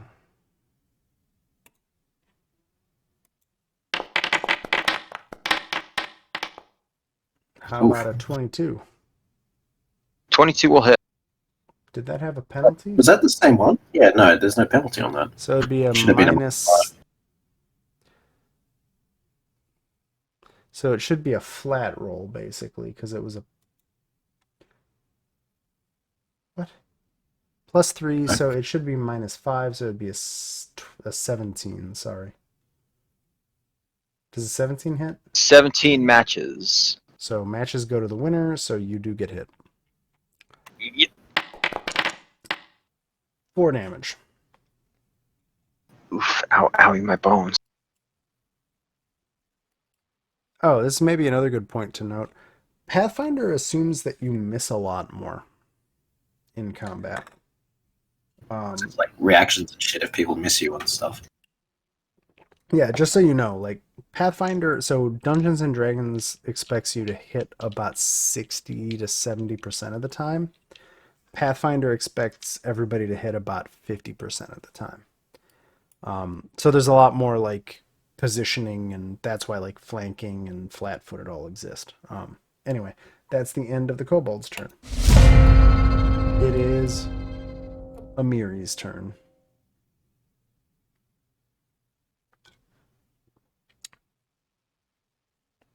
Arm. I am ready. Also, I'll note you have not raged once. I mean, yeah. We're about to fix that. Would you like to rage? I would like to buy a rage. Okay, you are raging, which has certain effects. Like me smashing this dude in the face. Drag and drop it onto your character as well, that effect, and then it'll apply it. Like on my screen, it has moderate battle curse.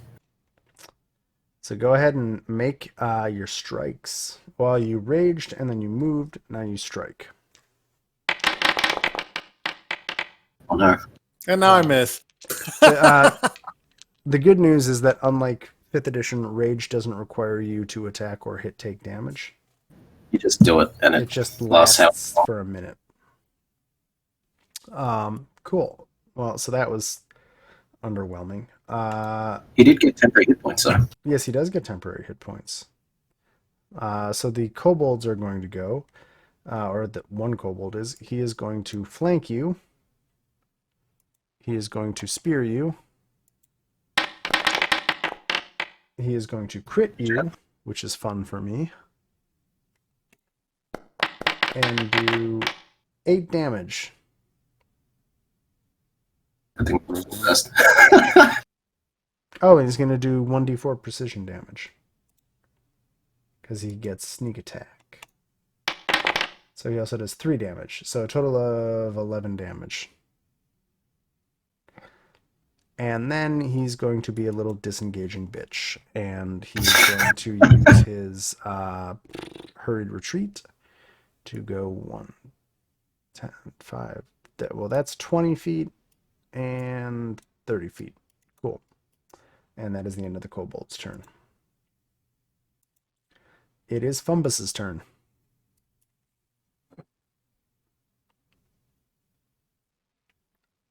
Right. This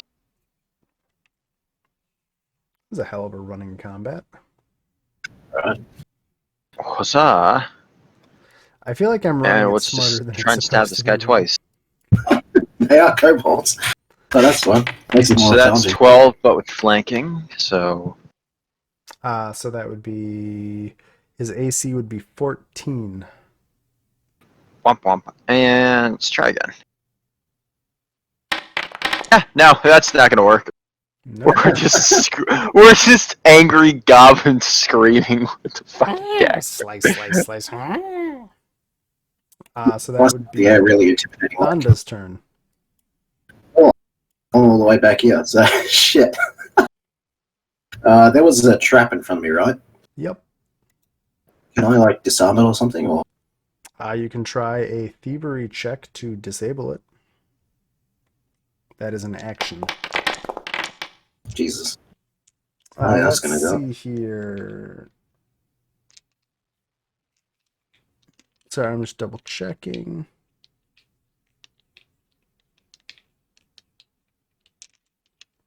I'm going to say you do not disable it. This is actually a simple trap, so it doesn't actually say what happens if you fail to disable it. So you just don't. Try again, or was it? I mean, Like, sure, you that's can it. spend another action. Hey, that'll probably get it. You disabled it. Sweet. And I'll spend the rest of my turn, Moving here. there. and I will fast heal again.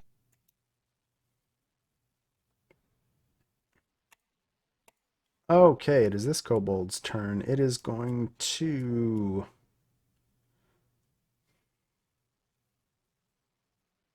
Big angry barbarian or little goblin? I think it attacks little goblin. Spear 1 has about an 18 for sorry, Sib. I'm attacking Sib. Oh yeah, 18 will hit. Okay, then the damage is 5. Oof, owie.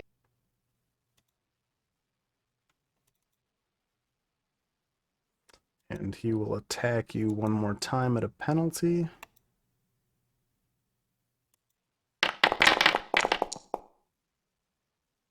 $14. 14 will not hit. And then he will hurried retreat because he's a kobold. And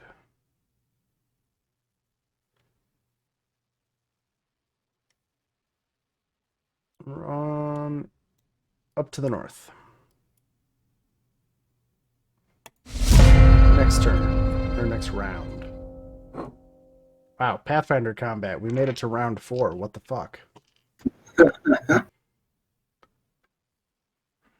I missed my centaur already. How's it bleeding me on healing spells?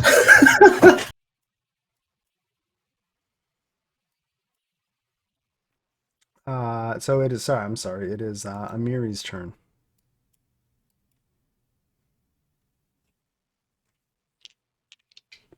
Murmuring. Muracana. Yes, let's do this. Oh wow, I have not been focused on you guys at all. That's hilarious. Well, at least I'm paying attention to the game instead of my streaming or my recording.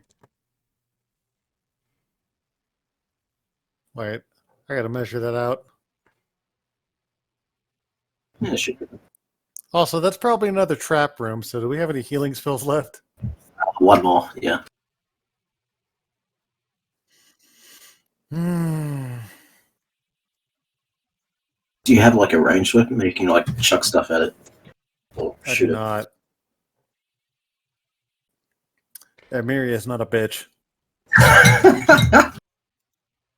It's also worth noting that changing weapons in Pathfinder actually costs an action. It costs a free action to drop your weapon. And then another action. Like, Alright, did I step on a plate here? no, I will be right back. I think it's coming from blue or something.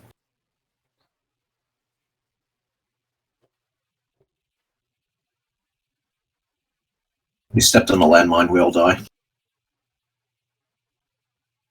Or something. Yeah.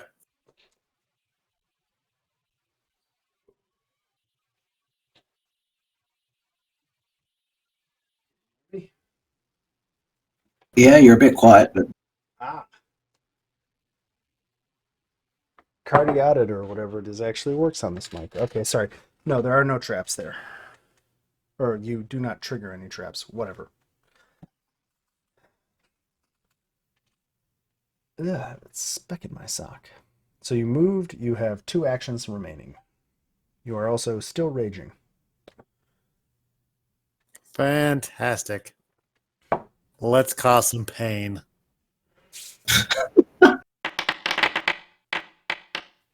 That'll hit. Oh, yes. damn. You have a +7 because of your freaking range and other shit. And that Oh, will end that kobold. As you see into this room, though, let me describe this room. Just a second. What is code for fuck you and Claymore? I think that was it. So as you look into this room, there's a massive chamber that looks like an audience hall. On the far side, a broad steps of stairs leads up to where a throne might have once been. Pillars support the high ceiling, and the ruined tatters of once decorative banners still hang from the walls. A decorative pattern centered in the middle of the room shows through the grime coating the floor. There are also... Never mind. You have 1 action remaining. Come towards me and be within 30 feet. I can heal all of us at once.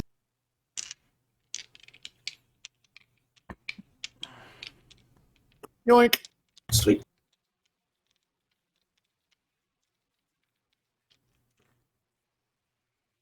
I think that's Muracana's turn. Oh, yeah. I can't end it. I don't have a button. Yeah. Oh wait, yeah, we do on the bottom of the fist. Yep. That kobold's dead. It is Fumbus's turn. Same thing. If you're within 30 feet of me, I can heal us all. Which I Yeah, can just... we are going to just duck back and let the big guy do this because we are not in great shape. Because, yeah, Howie. Cool. Thanda's turn.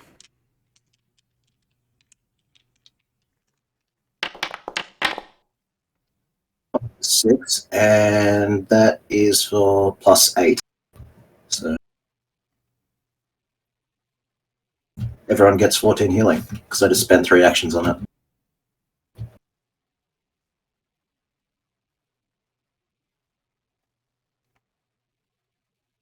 How does it get +8? Um, uh, you dispense positive energy in a. I would assume it gets all of them. So Like they stack for as one such. action, it has a range of touch. For 2 actions, it gains 8. For 3 Yeah. actions, it just hits everybody in a burst. So I'm gonna say, Yep. like, I don't think they all work together. Oh, well. Because, like, so 1 action is touch range and it's cheap. 2 actions is it's a focused heal. 3 actions is you're blasting everybody within range. That makes sense? Yeah, I'm just having a look at it. Just because, like, if there were, like, 5 other creatures in range, they'd all get your die roll. So I think the idea is that the cheap 1 action gives 1d8. The 2 action gives 1d8 plus 8 to 1 creature. The 3 action gives to everybody in 30 feet 1d8. Okay, fair enough. Because it's balancing the benefit. Burst it all out. Okay. Because, like, the idea is you would only use the 3 action if you're going to hit a bunch of people. So you're still getting more healing than 1d8 plus 8 because you're trying to heal 3 or 5 or 10 people in 30 feet. Yeah, fair enough. So I'd say everybody gets 6. Still heals me up to full, so I might as well take over getting bashed around for a bit. Did you take any healing, Amiri? Murakana? Yes, all of it.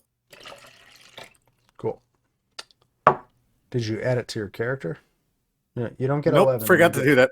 Okay, take 5 back off.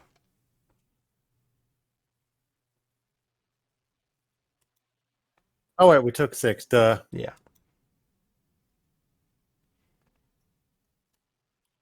I misread the thing. Huh? It's telling to Maracana, I misread it. So 2 is focused healing and 3 is spectrum. It's kind of like the medic in Team Fortress 2, right? Yeah. So I think that's 3 actions. So then it is. Oh, it is one. Okay. I believe it's Foundry. Oh no, it's that Kobold. Yep. Sorry, I'm just adjusting some stuff real quick. Whoa, no. Why the fuck would you do that? Oh, that's right. I have this ability. Ah.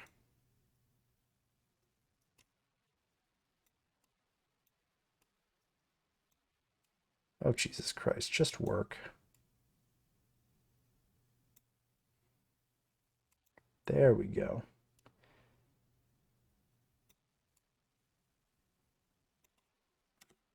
GMing on the fly.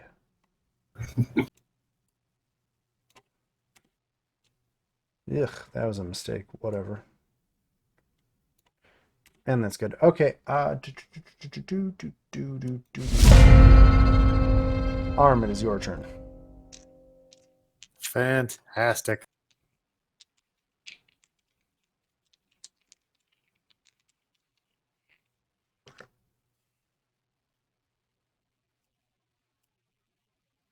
So you moved See, once.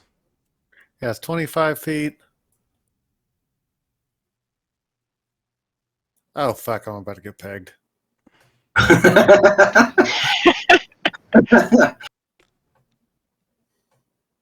Senpai, please.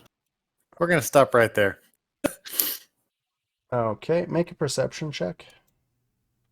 Oh, fuck. Perception, not deception. Oh, whoopsies. Perceptione. Where the hell is it? Oh, I'm in proficiencies. Duh.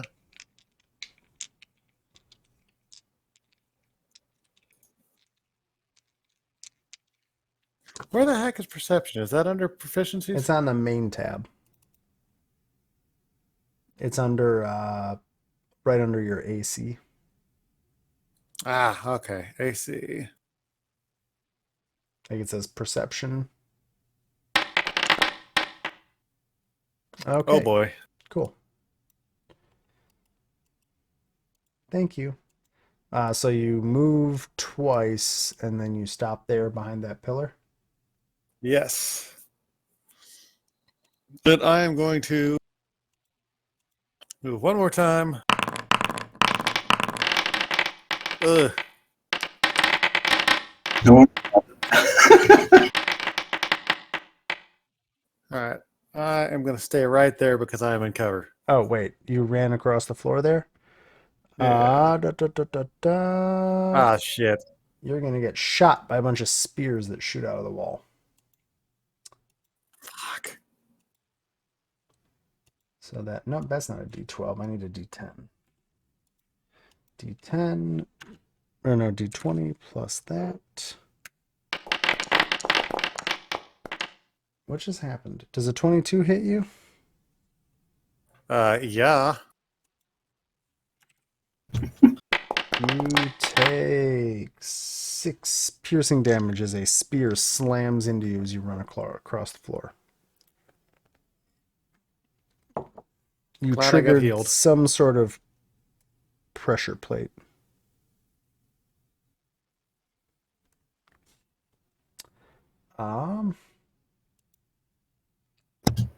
So And you can see at least 2 more kobolds in this room.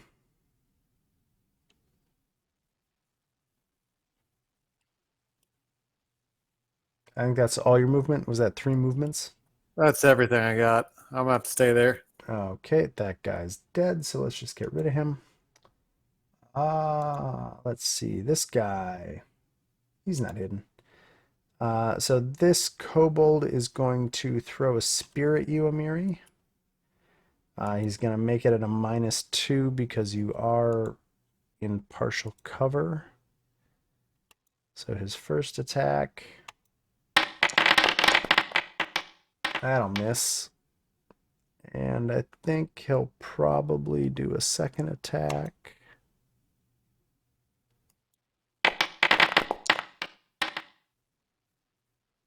Nope. And he'll use a sling as his last attack. And none of those will hit. So that's fun. Who's next? 1, 2, 3, 4, 5. A kobold dashes out from behind the pillar to attack you.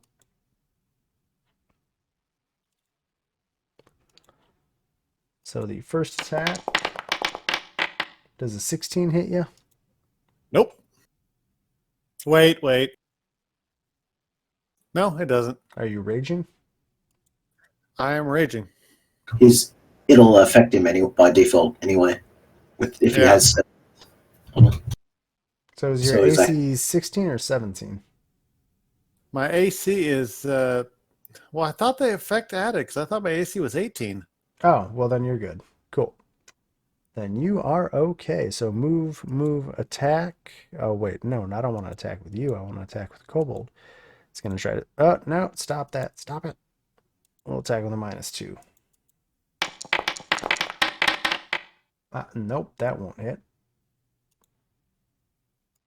Fumbus, it is your turn. Alrighty.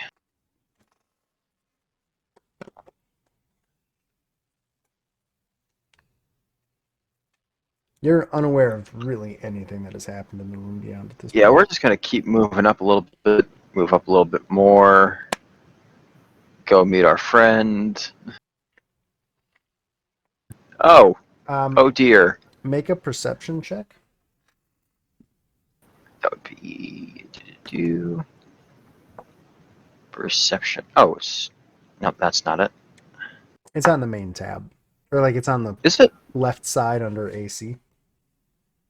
under ace? Oh, there it is. Be a 9. Okay. As you step onto that tile, spears shoot out of the wall. Oh, ow. Oh, wait. Nope, they don't. Never mind. There's a reset time. So no, never mind. Oh, You're neat. there.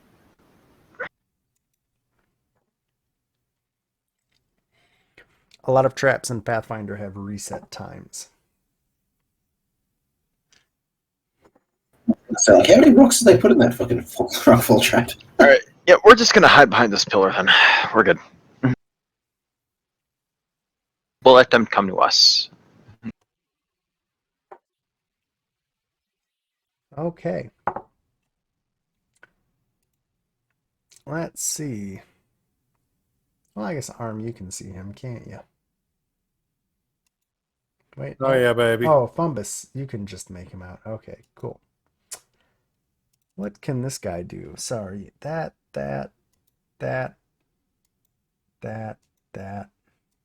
Where are the notes on this guy?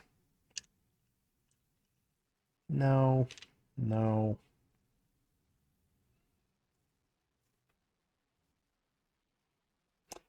Cool. Oh, that's interesting. Ah.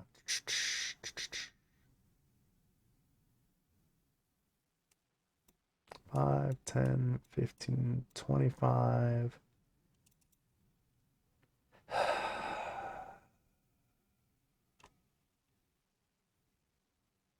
Yep, that's all he does. Thunda, it's your turn. For butts to get kicked. Hopefully not ours. Huh? I said time for butts to be kicked. Hopefully not ours. Uh, 15. Make a perception check. Yeah. 1 second.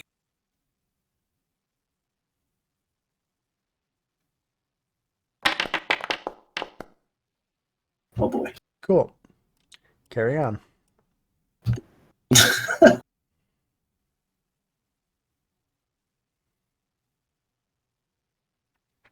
There's something bad's gonna happen if I walk on that tile, but I think Rokana needs an assistant.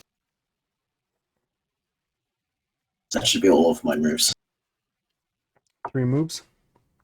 Yep. Okay. Hey, this guy gets to go. 2, 3, 4, 5. 6. Wait, how far can he move? 25. He's going to go here. And he's going to attack. So that kobold's going to come and duck around the pillar and attack Amiri. Ugh! God, I hate these assholes. Well, he's not going to hit. And then he's going to disengage or do his little runaway thing. Fuck you, you coward. And where's this guy? Cool. This kobold is going to run up here and attack Fumbus. How about a critical failure? Nope. And then he's going to disengage and run away. He's dead. Amiri, it's your turn. Murkana. All right, time for a little payback.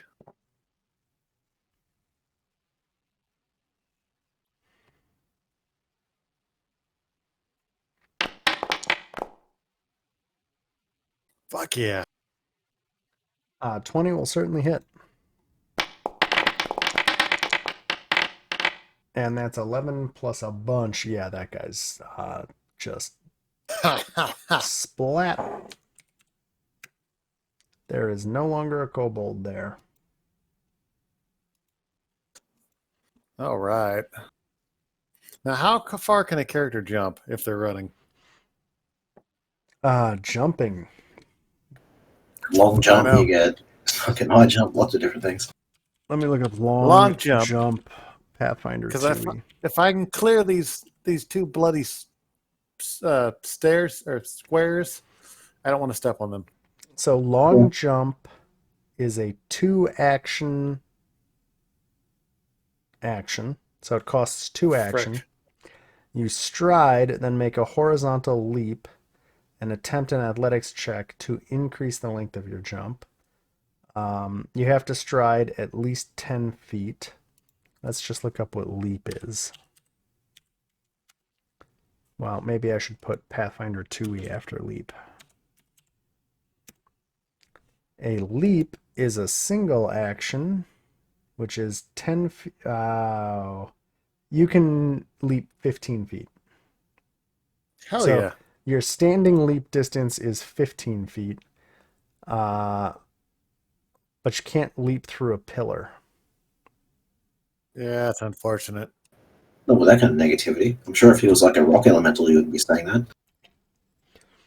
You can do a long jump by spending 2 actions to stride at least 10 feet and then jump.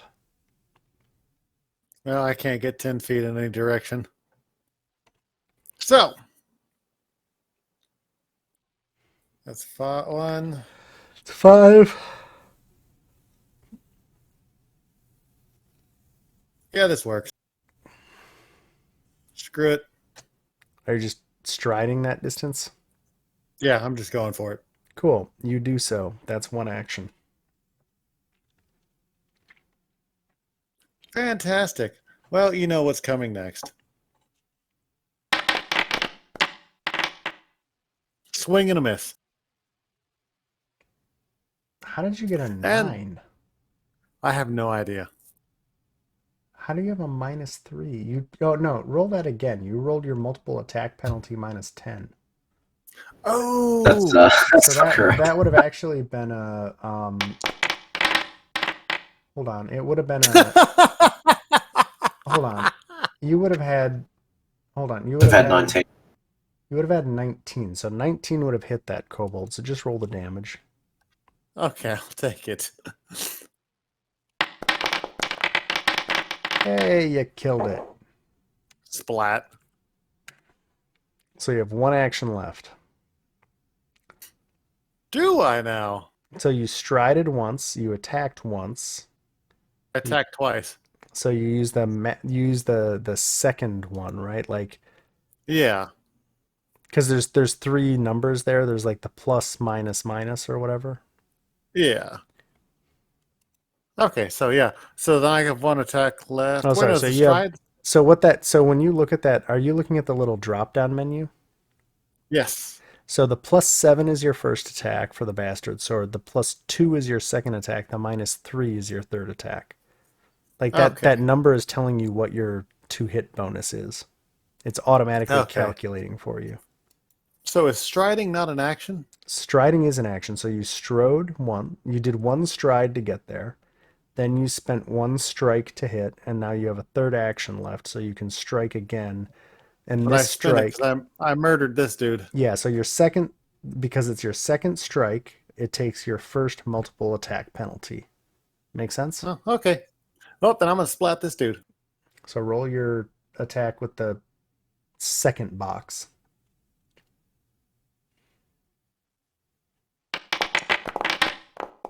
So a 16 minus 18, that'll hit.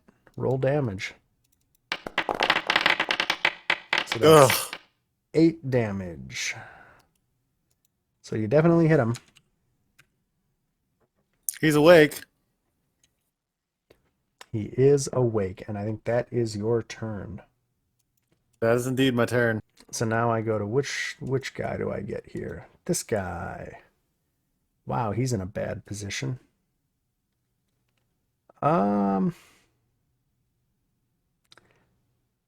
He doesn't have many good options here, does he? There's nowhere for him to go. So he's going to come up here, so he has line of sight on you. Oh, He is going to throw his spear at you. And miss. and completely miss. And then he will use his sling. No, he's gonna. Well, yeah, he's gonna use his sling. And miss. So that is his turn. it is Fumbus's turn.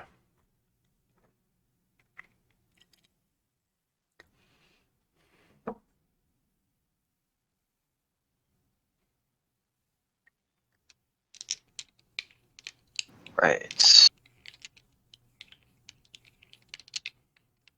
So we're going to get over here, and then we're going to hit this guy. Okay. There we go. Strike. That'll hit for 3 damage. Okay. Oh, let's try that again. Yeah, it's not going to hit. Nope. That is your turn. Then it is that guy's turn. He will attack you, Fumbus.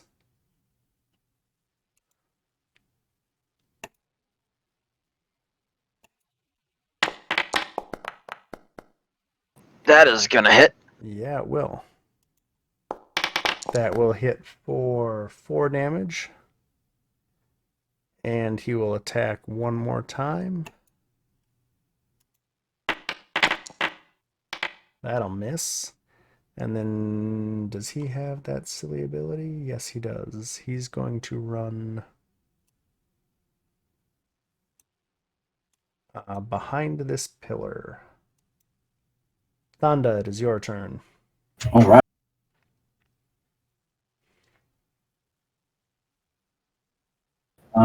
We're just gonna run across again. It'll let me.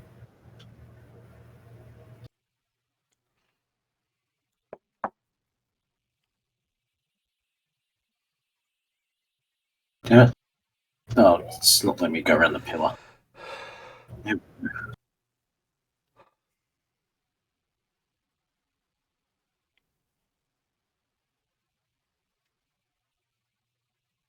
And I attack the one north of me is dead, right? Yeah, sorry. Let me whoops. Oh. Who did I just remove? Right thing of my turn. You can change it to another. No, I'm still on your turn. I'm just trying to figure out. I think I just hold on.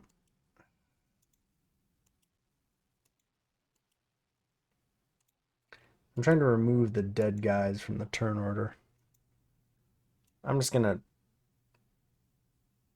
Okay. 1, 2, 3. 1, 2. Okay. Yeah, no, we're good. The guy above you is dead. Cool.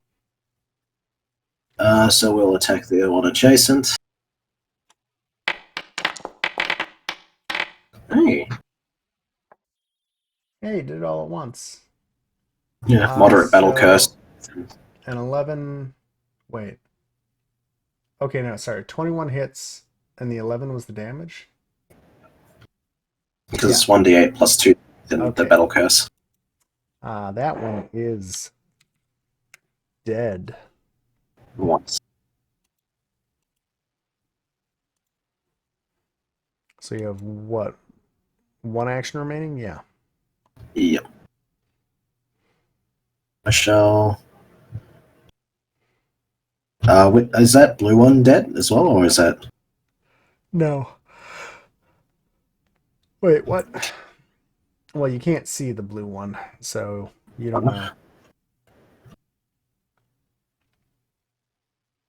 I shall go here. Okay. And that's my turn.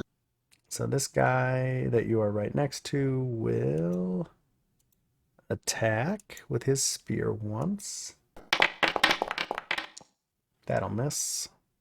Yep. Attack again. And miss. And use his silly ability to run away. I want to talk. Why is he being like this? Because they're kobolds. It is Amiri's turn. They are highly mobile. That thing up. So, Marcana, it is your turn. Yes.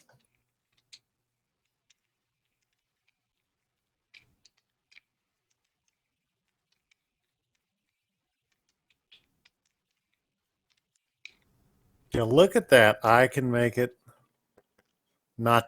Oh, that's Thanda. Duh.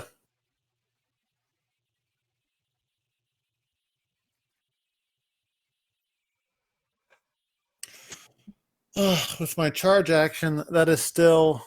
Sudden charge is still limited to 25 feet, right? No, sudden charge is 50 feet.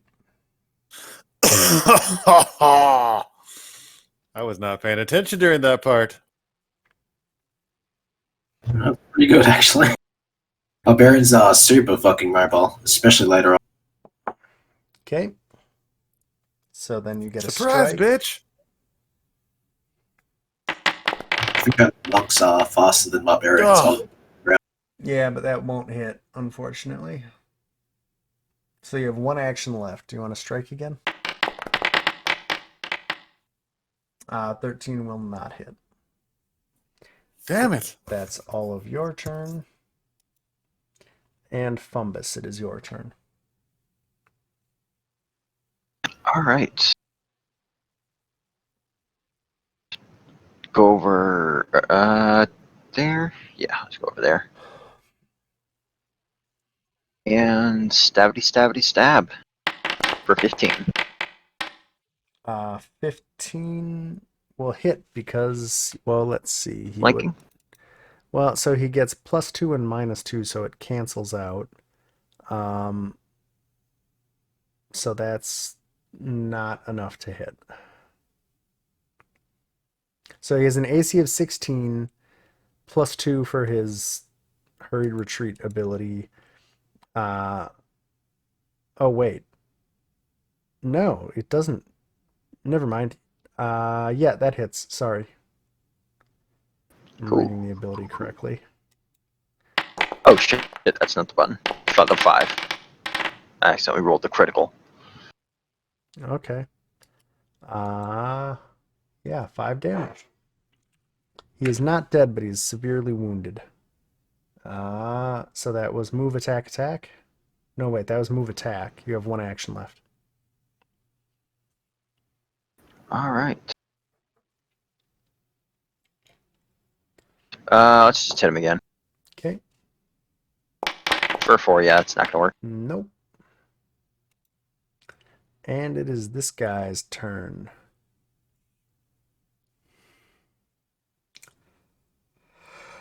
How does that work? The nature of this object is unclear. Okay. He'll move up. He will attack Thanda.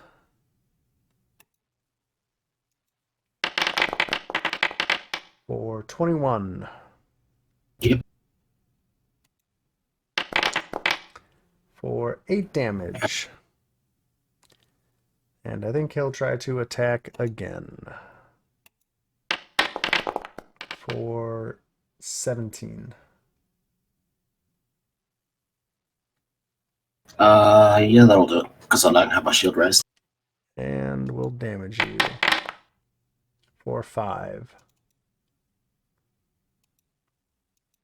Well, it's a good thing I can fast heal. And it is Thanda's turn. Cool.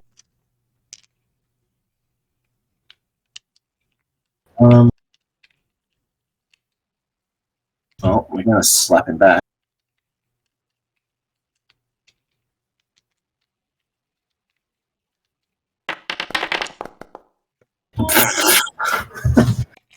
Who was? Nope. Try again. No, that was supposed to be at -5. Sorry. Oh, at a -5, that will not hit. Cool. And then I raise my shield. Okay. Yeah. I think that's it, right? Attack, attack, raise. Yeah. This guy is stuck in between a rock and a hard place. He will attack Amiri. Nope, not that guy. This guy. Spear. How about 14? I don't think that hits you. Nope. And he'll attack, I guess, one more time, because why not?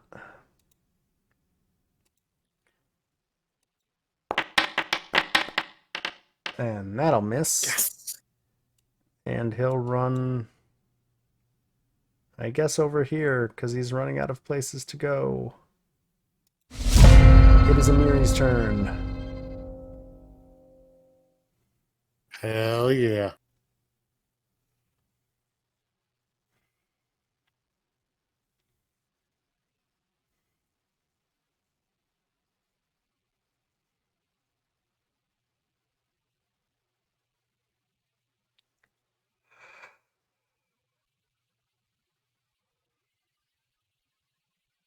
You can't move On. through an enemy. Oh, that's right, duh. Well, then I'm not going to use sudden charge. I'm just going to go from here to there. I mean, it really doesn't matter, but yeah. I guess it's the same thing, yeah. Yeah. But I mean, I don't get any bonus from it, so. Actually, it's irrelevant then. Never mind.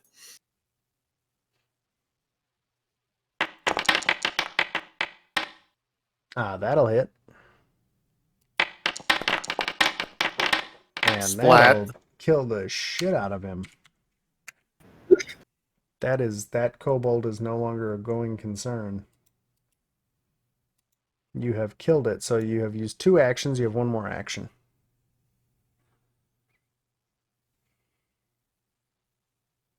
Cool. I'm just going to walk up behind him and go, hi, bitch. And it is Fumbus's turn. All right.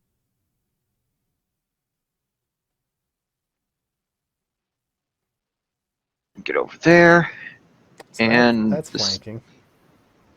yeah, this guy is hopefully going to get stabbed a few times. Let's find out. 25. All right. That'll hit. 4. And another 4. That's not going to hit. Nope. And it's the kobold's turn, and oh boy, he's not in a happy place. What is he gonna do?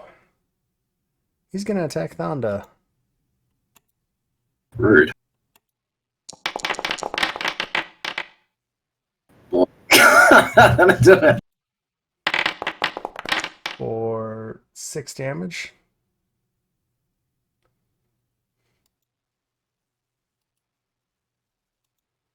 And he will attack one more time.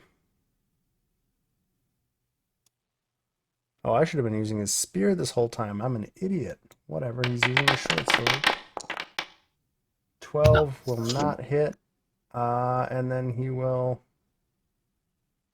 Well, he can do it, so he's going to go 25, 30. Yay. It is Thunder's Good, this turn. one. If I hadn't been fast healing, I'd be dead by now.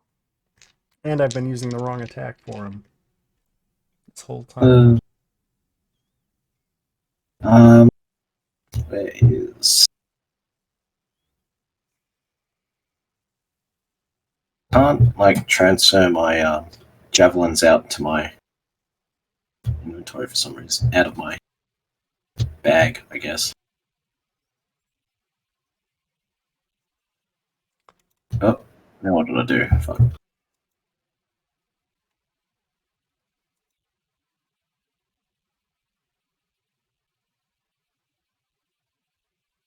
Your javelin? Yeah, I've got a bunch of them in my bag. So you could take one out as an action, which I did, and then I'll equip it for you. So now it should show up in your... Thank you. I just dragged it from your bag to your weapons. But Oh, yeah. it is an action to do that. So that's 1 action. Yep. And huck another one.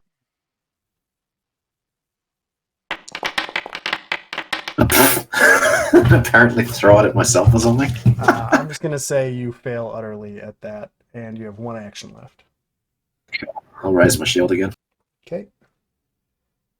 And it is Amiri's turn.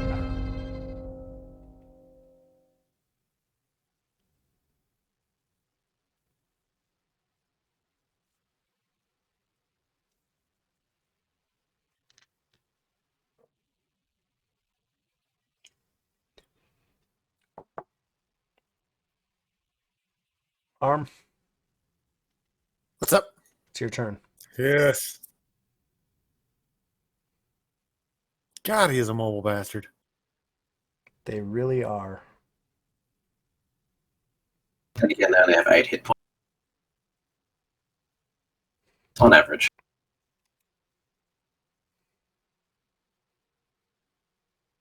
Get over here.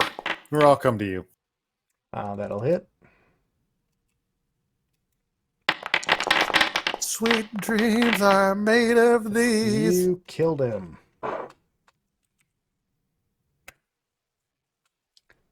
Although that didn't work, because there we go. Now he's dead. And that...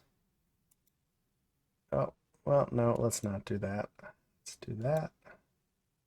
And now we'll end combat. So you have killed all the kobolds by chasing them through multiple rooms.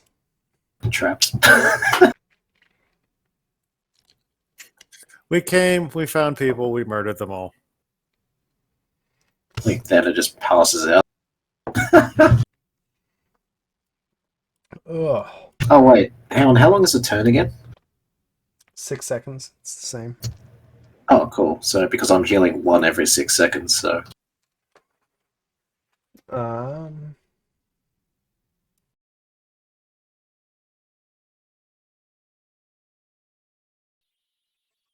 Okay. So we have killed all the kobolds. And I am back. splendid. Problem with DMing is I drink so many different fluids because I talk so much that I have to go to the bathroom way too many times. Do you mind if I just fully heal, given that I'm healing every 6 seconds or whatever it is? So how does the fast healing thing work? Oh, actually, no, I don't, because it has to be in combat. Yeah, I was going to say that would be kind of broken. Yeah, I mean, it still kind of is, but you gain fast healing equal to half your level while in a non-trivial combat encounter. Okay. In a non-trivial combat encounter, that's an interesting description. So I'm guessing, like, I wouldn't get it if I, like, just started combat with, like, a fucking moose or something if I was level 20. Yeah, like I think so. Generally speaking, you have to be a real threat. yeah, like the way it ranks difficulty is by and large. 1 second, sneezing my head off. Just getting over being sick. I think so the way the bands work is like creatures that are your level. So in Pathfinder, creatures have level, just like there's no combat rating, it's just level. So like creatures of your level, basically one creature per your level for the party is like normal, and then there's adjustments, but if anything is below 4 levels, it doesn't even count as something to fight. It's just there, and you can swat it out of existence if you want. And then like one creature 4 levels above you is considered extremely deadly. So just unlike 5th edition, so like that one kobold that kept running around, the blue one, that was a level 2 creature. It had AC 19 and 28 hit points compared to the rest of the kobolds had AC 16 and 8 hit points. Oh yeah, I did notice that. Like with bounding being what it is in 5e, for instance, even though we're all level 1s, we'd still get like ruffle stomped by like say a level 8, but we'd still have a chance to hit them. Whereas like now in Pathfinder, for instance, I could not hit say my Oracle because I can't hit 30 AC reliably, whereas she could just one hit me. Well, like, and short of rolling a natural 20, you couldn't even hit it. Yeah, like this. Yeah, no way. Plus 3 isn't going to cut it. I think technically They'd just be crit fails, so I'd just be eating like fucking reaction hits every time. If they had reactions, yeah. It depends on the creature, but yeah. Well, yeah, with the monk thing, you can like, if someone misses you, then you can just smack him. Well, I mean, not everything has reactions, but yeah. Yeah, but yeah. You can roughly assume as we go up in levels, like when we jump up to level 9 for the tomb, the creatures are going to have a lot more abilities to use Probably against don't you. run around them. Yeah. Or at least be more cautious about it. Yeah. So Shit, we anyway, nearly died in the training box, so well, I mean, you guys did chain 2 different combat encounters together here, plus multiple traps. So, yeah, that's you true. know. So this room. Um, well, I'll pause because we've gotten through, or you guys have seen most of the first level of the 2 levels that exist in the beginner box. Because you are standing in front of a stairwell that spirals down. You kind of ran past a room, or you ran through a room. You ran past that doorway, and you ran past the cages in the room to the far south, and you did not investigate the barricade. Um, just to kind of remind you of what's here in this We floor. kind of had a running battle though, so we couldn't really just go, fuck it. Well, you didn't have to chase the kobolds.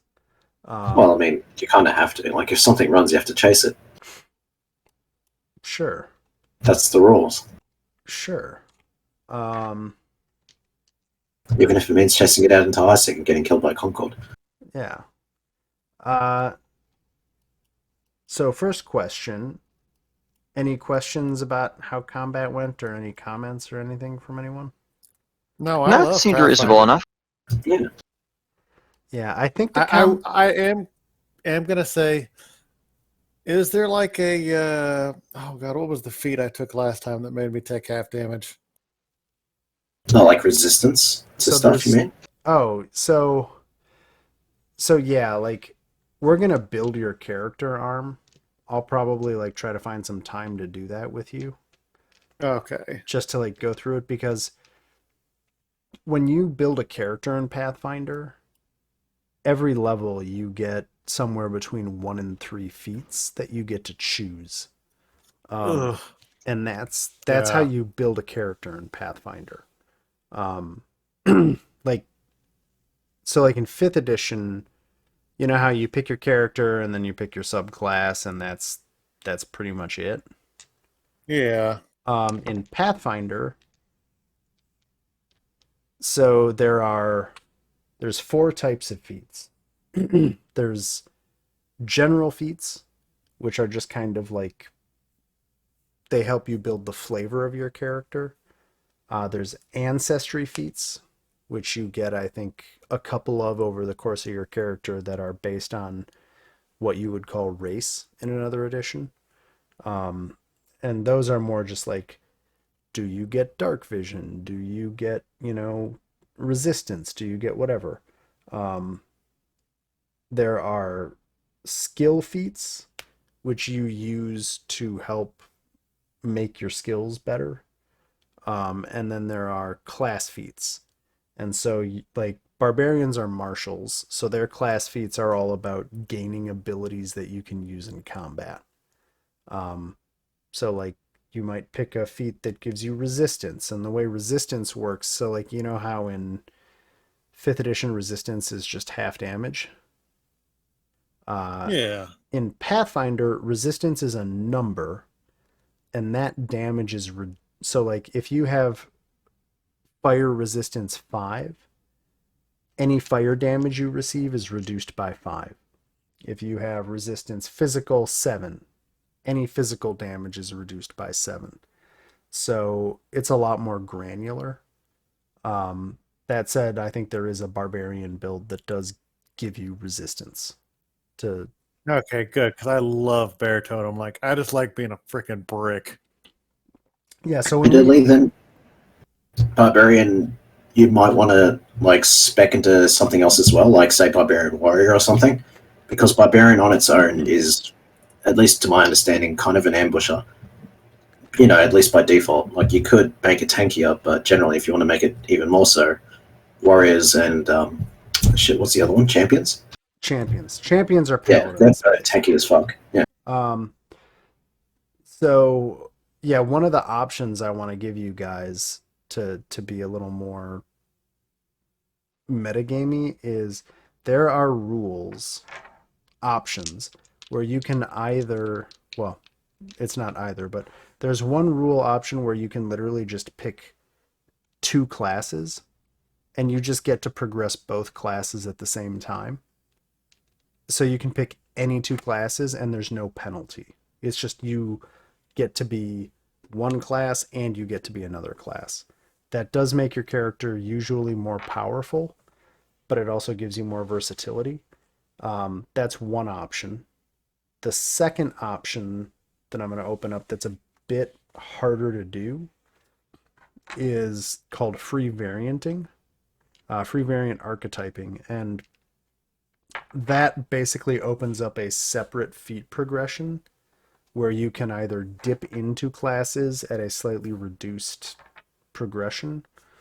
But it basically opens up like at second level, you get to pick your first free variant archetype. And if you pick like fighter, then you get to start picking fighter feats for a while. And you can keep going, or you could pick fighter for a few feats and then pick rogue for a few feats. I'll probably like at some point just try to set some time up to like go through this with you. Sounds like a plan, man. Yeah, Sib, I think I have both options enabled on your character. All right. The only caveat is once we finalize it, I want you to either pick dual classing or free variant Or archetyping. free variant. Yeah. Because having both is just broken, right? Like, but I think especially because what I want to try and do when we get back to the main game is make it so that you guys, because there's only three of us, or there's only three of you, I want you guys to be a little more powerful than a single character can be, just so that you have. I think you can approach both of these like either dual classing or free varianting, as you can either use it to double down on what you're good at, or use it to become far more versatile. It's up to you. Like a barbarian fighter dual class is going to be a fucking freight train in combat. You could also do like a barbarian sorcerer, which would give you spell casting in addition to being a barbarian. I think for Sib, for you, it's more to try and help you like actually make the artificer concept. Right. Because like the artificer is both a crafter. Like I think the way I would look at it is it would probably be like do alchemist and wizard, or alchemist and sorcerer. And I think that Right. gets you close. And like I was saying before, it kind of depends on how complicated you want the spellcaster to be. Because sorcerer is way easier I think, because you get less choices, but you get to use them more. Whereas the wizard, role playing games, right? So like, Yeah.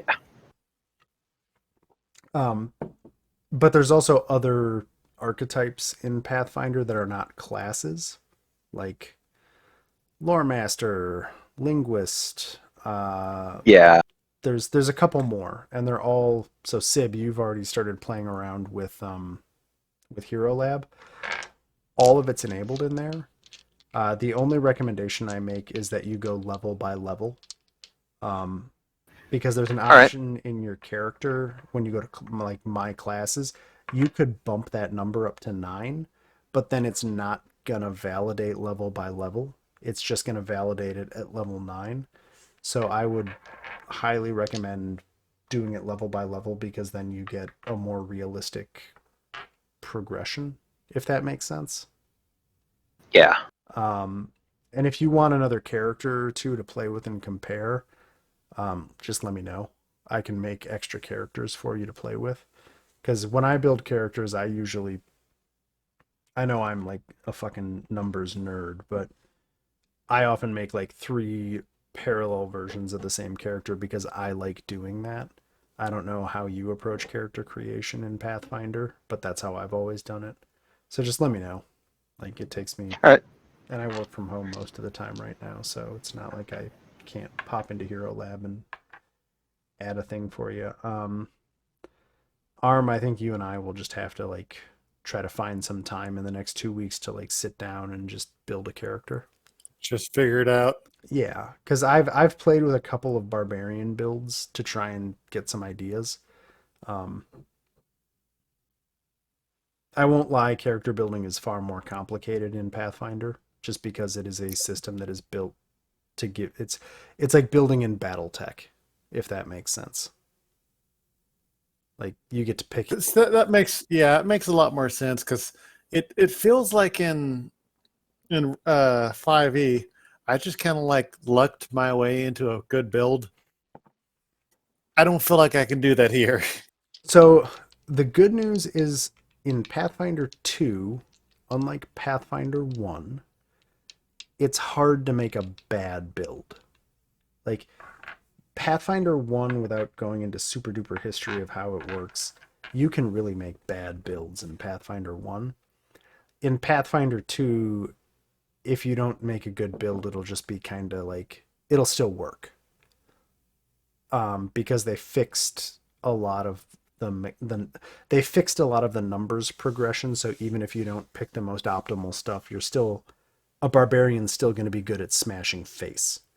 Yeah. I think what we need to talk about is more like, probably for you, we just want to do dual class because I think that's simpler mentally to like, and don't take this the wrong Keep way, but track of. it's simpler, right? It's just like, oh, I have a barbarian set of skills and abilities, and I have whatever the other class I pick is, right? Like, and then each turn it's just figuring out which things to use. Whereas when you get into free archetype stuff, you're getting into kind of like super min maxing. Overly complex crap. Yeah. Like I have 7 versions of a character I was making for a campaign that I wanted to be a player in, and well, that campaign failed. But let me tell you about my wizard sorcerer fucking disciple of Pharasma that was amazing.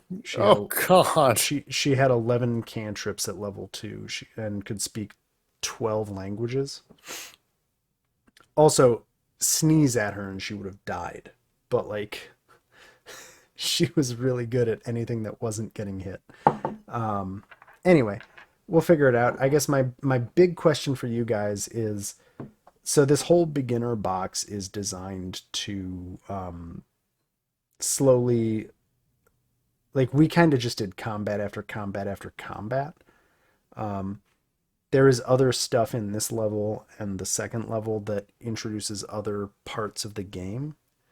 Do you guys want to try and run that? Or do you just want to like make characters and get back to the Tomb of Annihilation stuff? I figure we'll probably. What do y'all think? I'm cool with. I could making probably characters. get back into TOA. Yeah. Yeah. Okay, I'll try like at the beginning of it then to just prompt you guys for like the first level of the tomb. And then after the first level, I'll kind of assess and hopefully have you guys do more of the telling me what you do. Does that make sense? Works for me. I would like to be able to say that I completed my first full Dungeons and Dragons. Oh, we're gonna complete it. Like, well, unless we all stop playing, I plan on getting both groups all the way to Yeah. the tomb. Like, Fantastic. I have no desire to stop running Tomb. I just want to know if you guys want another session of Pathfinder without stakes to like make sure you feel good about the system. I know. I feel very good about the system. It's just I'm gonna have to get used to being squishy. Well, you're also Although level I suppose 1. we can fix that. Yeah. So Yeah, that's the thing. Like we were all not not really that squishy compared to what we were in level 1 for for 5e. Like in 5e, we had like fucking 9 hit points or some shit. Yeah. It's well, the other thing is Pathfinder combat is designed by it. It's a carry on of the 3.5 to 3.75 approach, which is combat is meant to be really tactical, like to the point that if you guys want to like take 30 seconds and decide an approach in the middle of combat, I'm not gonna push as hard as I have in 5e to like make a decision, because as you can see, even in this running fight, like mobility and positioning was way more of a thing, right? Yep. And so it helps to think about Pathfinder more like a tabletop war game than I'm gonna brah, I'm because gonna kick the door down and go fucking. yeah, because stuff like, so once we get to level 9, I think most of you guys are probably gonna do like 20 to 40 damage a hit, and the enemies will too. So like your hit points, you're all going to be at probably 70 to 120 hit points. But that's still like 3 or 4 hits max. So it's just, yeah, I don't know. Anyway, I'm saying a lot of things as my stream of consciousness is winding out about how we do this. Cool. Do you guys like this approach versus 5e? Oh no, Yeah, I like okay. this a lot more than. Yeah, Foundry. It feels more I organic. grown to like once I learned all of the well, not when I learned them, but when I started seeing all the shit you can do with Pathfinder, I became much more of a fan of that than with how 5e was all bounded and shit. Also, just big number make brain go burr. Yeah. It's always fun when you roll and you get like a fucking 47 on your stealth check. It's like, Yeah. it's like, why isn't my token on the map anymore? Yeah. I think the other thing we'll have to talk about, and I'll probably do this person by person, and I might try to do it once we get characters. So I think the way I'm going to approach building the characters is I want to get everybody's like, I want to get not counting items. I want to get your characters built, and then I want to talk about the items that you get, because Pathfinder, unlike 5th edition, assumes that you are getting lots of magic items as the campaign progresses. Oh yeah, you get a shitload. Now, Pathfinder 2 is not as crazy as Pathfinder 1, where like you would have 12 magic items at level 10. Like, but I will need to explain, or if you want to go look up how. So the big change in Pathfinder for those who are familiar with 1st edition is in 2nd edition they've made runes for items that is kind of like, for lack of a better description, Diablo runes, or gems, where like there's a way that you increase your bonus to hit and you increase your bonus to damage, and the bonus to damage, like the first level of striking rune, I think, or no, it's the first level of damage rune, literally just adds a damage die to your attack. So like arm, you're rolling 1d12 right now. If you had a +1 striking greatsword, it would get +1 to attack, and then it would roll 2d12 damage. Does that make sense? Which Yeah, is so fucking nutty, by the way. And I think it goes up to like 4 levels of that. So you good God. at level 20, you're going to be rolling +4 to hit, plus all of your character bonuses, and then when you hit, you're going to do 4d12 damage. So like, Plus raging and all this other shit too. Plus That all is your other most shit. likely going to have it there. now luckily Foundry, like as you can see, calculates most of this for us. So as long as we have the inventory and the character built, yay. But I do want to make sure that everybody has like 3 or 4 magic items that make sense in the tune. Like, kind of just use the budget, like the 1,600 gold that you get. Yeah. Seems like reasonable enough to Well, get 3 items. There's rules that I can use to figure out what you should get, because Pathfinder, unlike Dungeons and Dragons, has very detailed rules for everything. So I can look up your character level and tell you how many magic items worth how much gold you should have, and the gold for the magic items actually makes fucking sense. Yeah. Um, like the runes each have a value. So if you tell me I want a great axe that has a +2 bonus and it has an extra damage die, I can tell you exactly how much that costs. And if you're at level 9, the game also tells me at level 9 your budget for magic items is X thousand gold. So we can kind of just figure that out by putting the numbers in, Okay. which is nice. Because in 5th edition, it says in the main rulebook that there is no accounting for magic items, but in Xanathar's guide, it has something completely contradictory. Of course. Love it. Anyway, okay, I'm excited. I hope this was fun. It seemed like everybody was a bit engaged, so that's cool. I'm trying to think if there's anything else to tell you guys about. I don't know. Let's see. Lyokin or Sib, do you think I've missed anything Pathfindery? With everything that I know about Pathfinder 2, no. Other than I'm probably going to be like fucking around with characters again. But yeah, I'll admit I'm happy that I made my Oracle mobility focused in that she can fly pretty much at will and has like super jumping. I mean, mobility in Pathfinder is huge. Well, yeah, but being able to jump 60 feet with like no run up is pretty fun. Oh, yeah, no, one of the people I play Pathfinder with, Pathfinder 1, just made a monk character who leapt literally 70 feet up a cliff just in one go. I'm cheating that. I don't have monk, but I do have Curse of the Sky's Call, which makes my character like not be really affected by gravity all that much. And she gets cloud jump at like fucking now at like level 8. Yes, the curse. Yes, the curse, the one that like permanently heals you as long as you're in combat and shit like that. The Oracle curses. Oh, They're weird. I think that's the weirdest part of the game so far. And also, okay, so Sib, well, for everybody. So I think, just so you guys know, because I'm going to make it available to you, Secrets of Magic, which is a huge expansion of Magic in Pathfinder, comes out in July, and I'm going to be getting it. So we'll see what that does. Guns and Gears comes out in, I think, October is the plan. Ooh, technically. That's going to have Artificer in it for Pathfinder.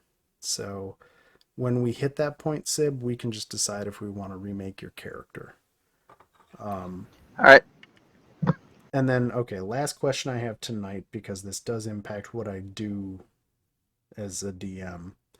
I have been heavily plotting out for the Thursday group what happens after Tomb of Annihilation. And I've pretty much plotted out their path to 20. And so I think for you guys, the plots that we have that you know about are hunting down Seraph, potentially. We have Artists and the whole Mesro plot, like the city that disappeared.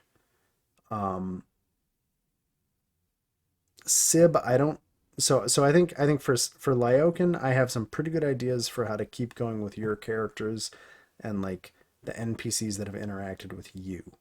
A lot, right? So like Zendala and Artists have interacted with you a lot, so I have a pretty good idea of like an arc that I can build around that for post Tomb of Annihilation. And my questions are these, and I don't need an answer tonight, but I guess I want to think about it. Arm, you like dragons, and you want your character to have some dragon stuff, right? Oh, yes. Okay, so I have some thoughts about how to get that going. I guess if you have any further thoughts about like what you want from so let me take a step back. Post Tomb of Annihilation, I want to flip the game to be a lot more driven about what you guys are interested in character wise, and I want to try and build like from level 12 to level 20. Stuff that focuses a little bit more intersecting with your characters, because we've been running a campaign that's pretty much on rails, and I want to try to break out from that a little bit. So I guess Arm, if you have if you want to think about what you would love to actually dig into with your character, let me know. Sib, if you have anything that you want to dig into with your character. I've been throwing some loose stuff together over the times, but Yeah. I think with moving to Pathfinder and changing all that stuff around, they'll give me more to play around with. Yeah, so I'm planning on staying in the Forgotten Realms, that campaign setting. All right. Just because that's where we are, and now, to be fair, we could just say fuck it, we go to Golarion, and I just kind of retcon. We fall through a portal into Golarion, close enough. We fall through a portal, and all of a sudden, this was actually in the Mbwanga expanse the whole time instead of Chult.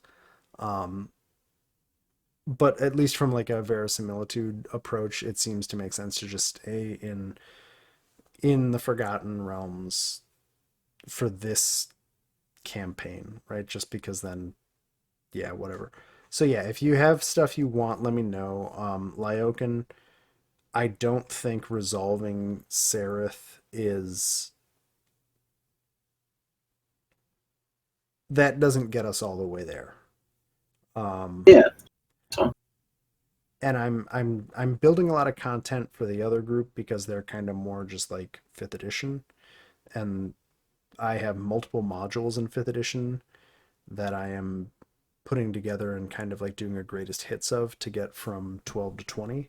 So I can also do that for you guys and put in I can just kind of copy those maps and adjust the dungeons, because I feel very confident now that I can very easily tweak a 5th edition dungeon to Pathfinder. I don't think I could do it in the other direction at all, but I certainly can do it in this direction. So I have... So my plot plan for that group is to basically run a greatest hits of a bunch of stuff about Fae, the Red Wizards, and a bunch of stuff in Dungeon of the Mad Mage. So if you guys like dungeons, I'm already building pretty much a interesting collage of dungeons from 12 to 20. So just let me know. So yeah, that's the other thing I suppose about Faerun and such. There's a lot of different places you can go, and I guess that's true about 5e and such. But I kind of like the Pathfinder realm a bit more. Well, but then I say that as a character who doesn't really have any ties to either realm as such. So, because she's a fucking pirate, and the other one's just a wandering oracle. Well, I think the biggest question I have is we have one character-driven plot to resolve right now. Yeah, the thing with if you all don't care, there's a bunch of modules in Pathfinder that we could also get to the end of Tomb of Annihilation, and then we could run Abomination Vaults into the Ruby Fist. I'm also, or we could do cool campaigns that exist in Pathfinder 2 right now. Abomination Vaults is... I've got the first book. It's another dungeon crawl, but it looks pretty fun, and it's Pathfinder. There's also Extinction Curse, which is... I have all of, because Humble Bundle is hilarious. And so I have all of Extinction Curse, which is you guys would be running a circus trying to prevent the apocalypse. It's I hate clowns, so that would be fun. Well, it's a much more roleplay intensive campaign. If we did Extinction Curse, it would be a lot of role playing.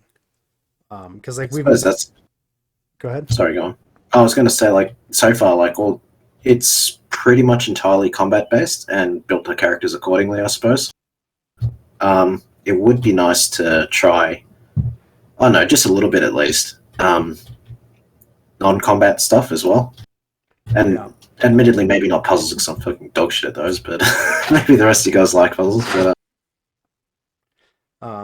And then interestingly, Kingmaker for second edition should be coming out oh either boy, end of this year or early next year. hype. I would want to resolve Artis's plot, but also, yeah. Other than that, Well, like, do I'm you not. want to resolve Sareth's plot or Artis's plot? I kind of assumed they were like kind of almost mutual because Artis seemed really attached to getting the bloody ring. Well, without being too spoilery, there's the Sareth plot, which gets Artis. In theory, it gets the ring back to Artis. But that is not actually Artis's plot. Oh yeah, because he wants to, find his wife and all that. Artis wants to find Mesro and his wife. Zandala's plot is actually Fae and the Red Wizards. Yeah, because she wants revenge. And I have that prepped. So not prepped, but like I'm pretty sure I know what that is, and I already have most of the content. All I have to do is finish drawing walls and putting monsters in, like, if that makes sense.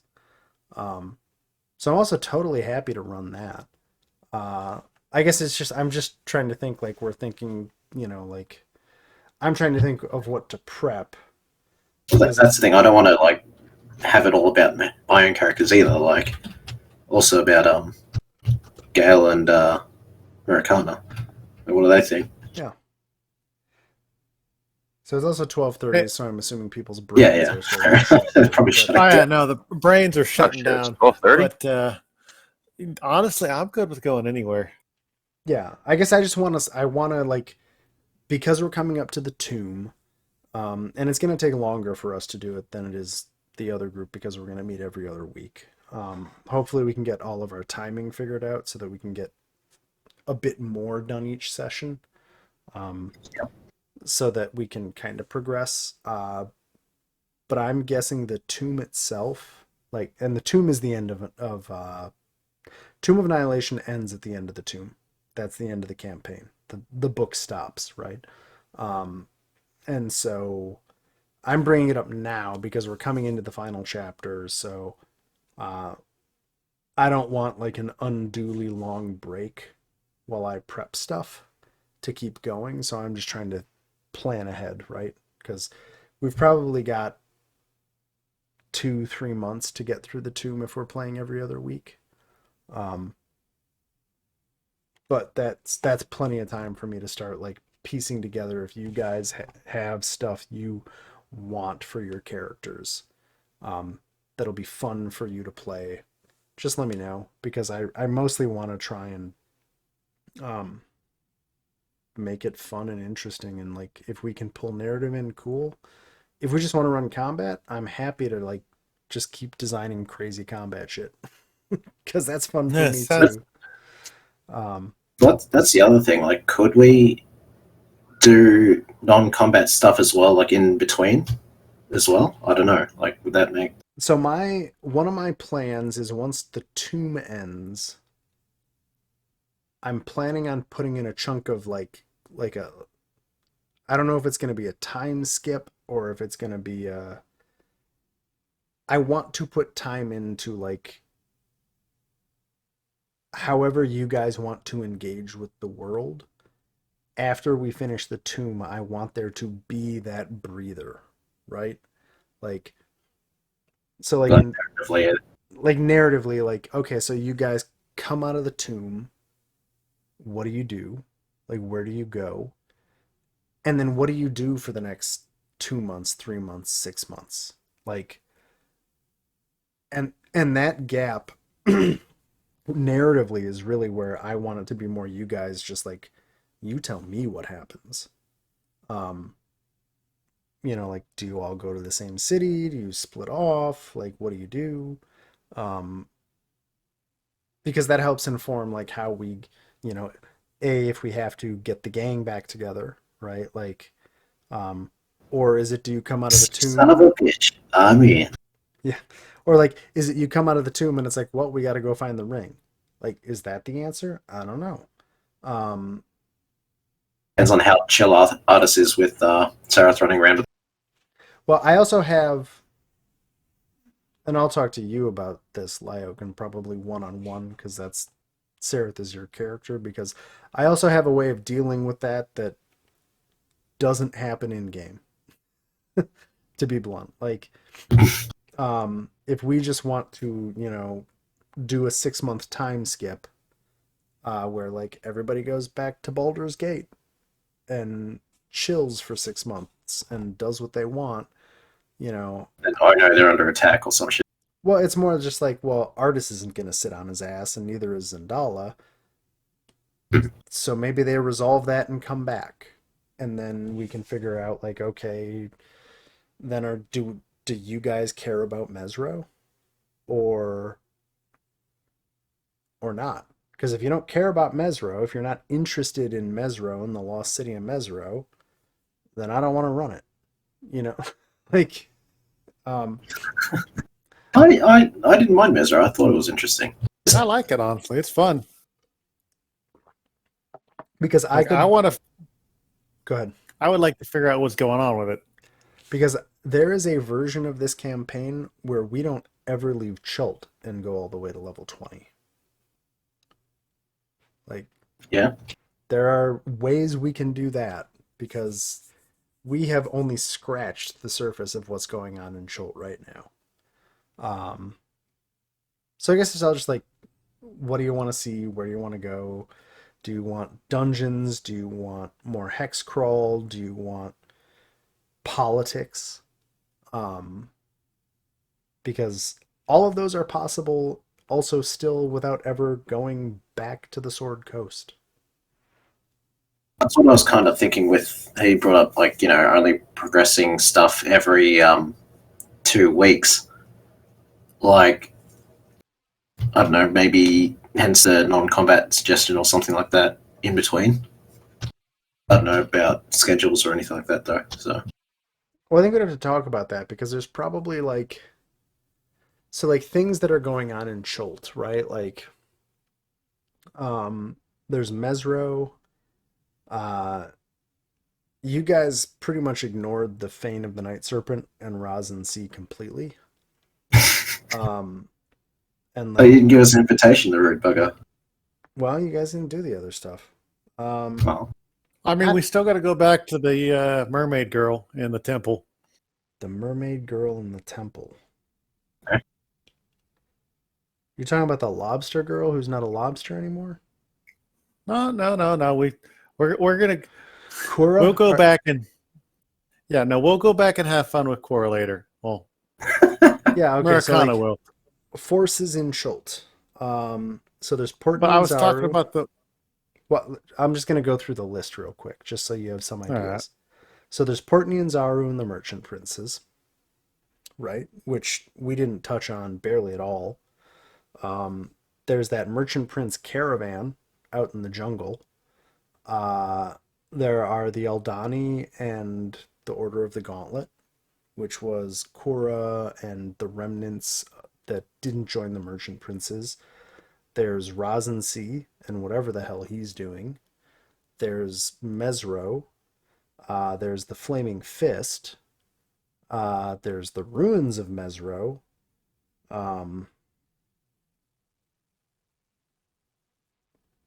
And that's just the stuff you guys know about. So, like, to your point, Lyokin, if you guys went back to Port Nianzaru, like, there's shit happening in Chult, right? Like, the Flaming Fist is trying to slowly carve out basically a colonial presence in Chult. How does Port Nianzaru feel about that? How does Rosin Sea feel about that? How do the people that the Order of the Gauntlet pretty much abandoned at Camp Vengeance and the Eldani feel about that?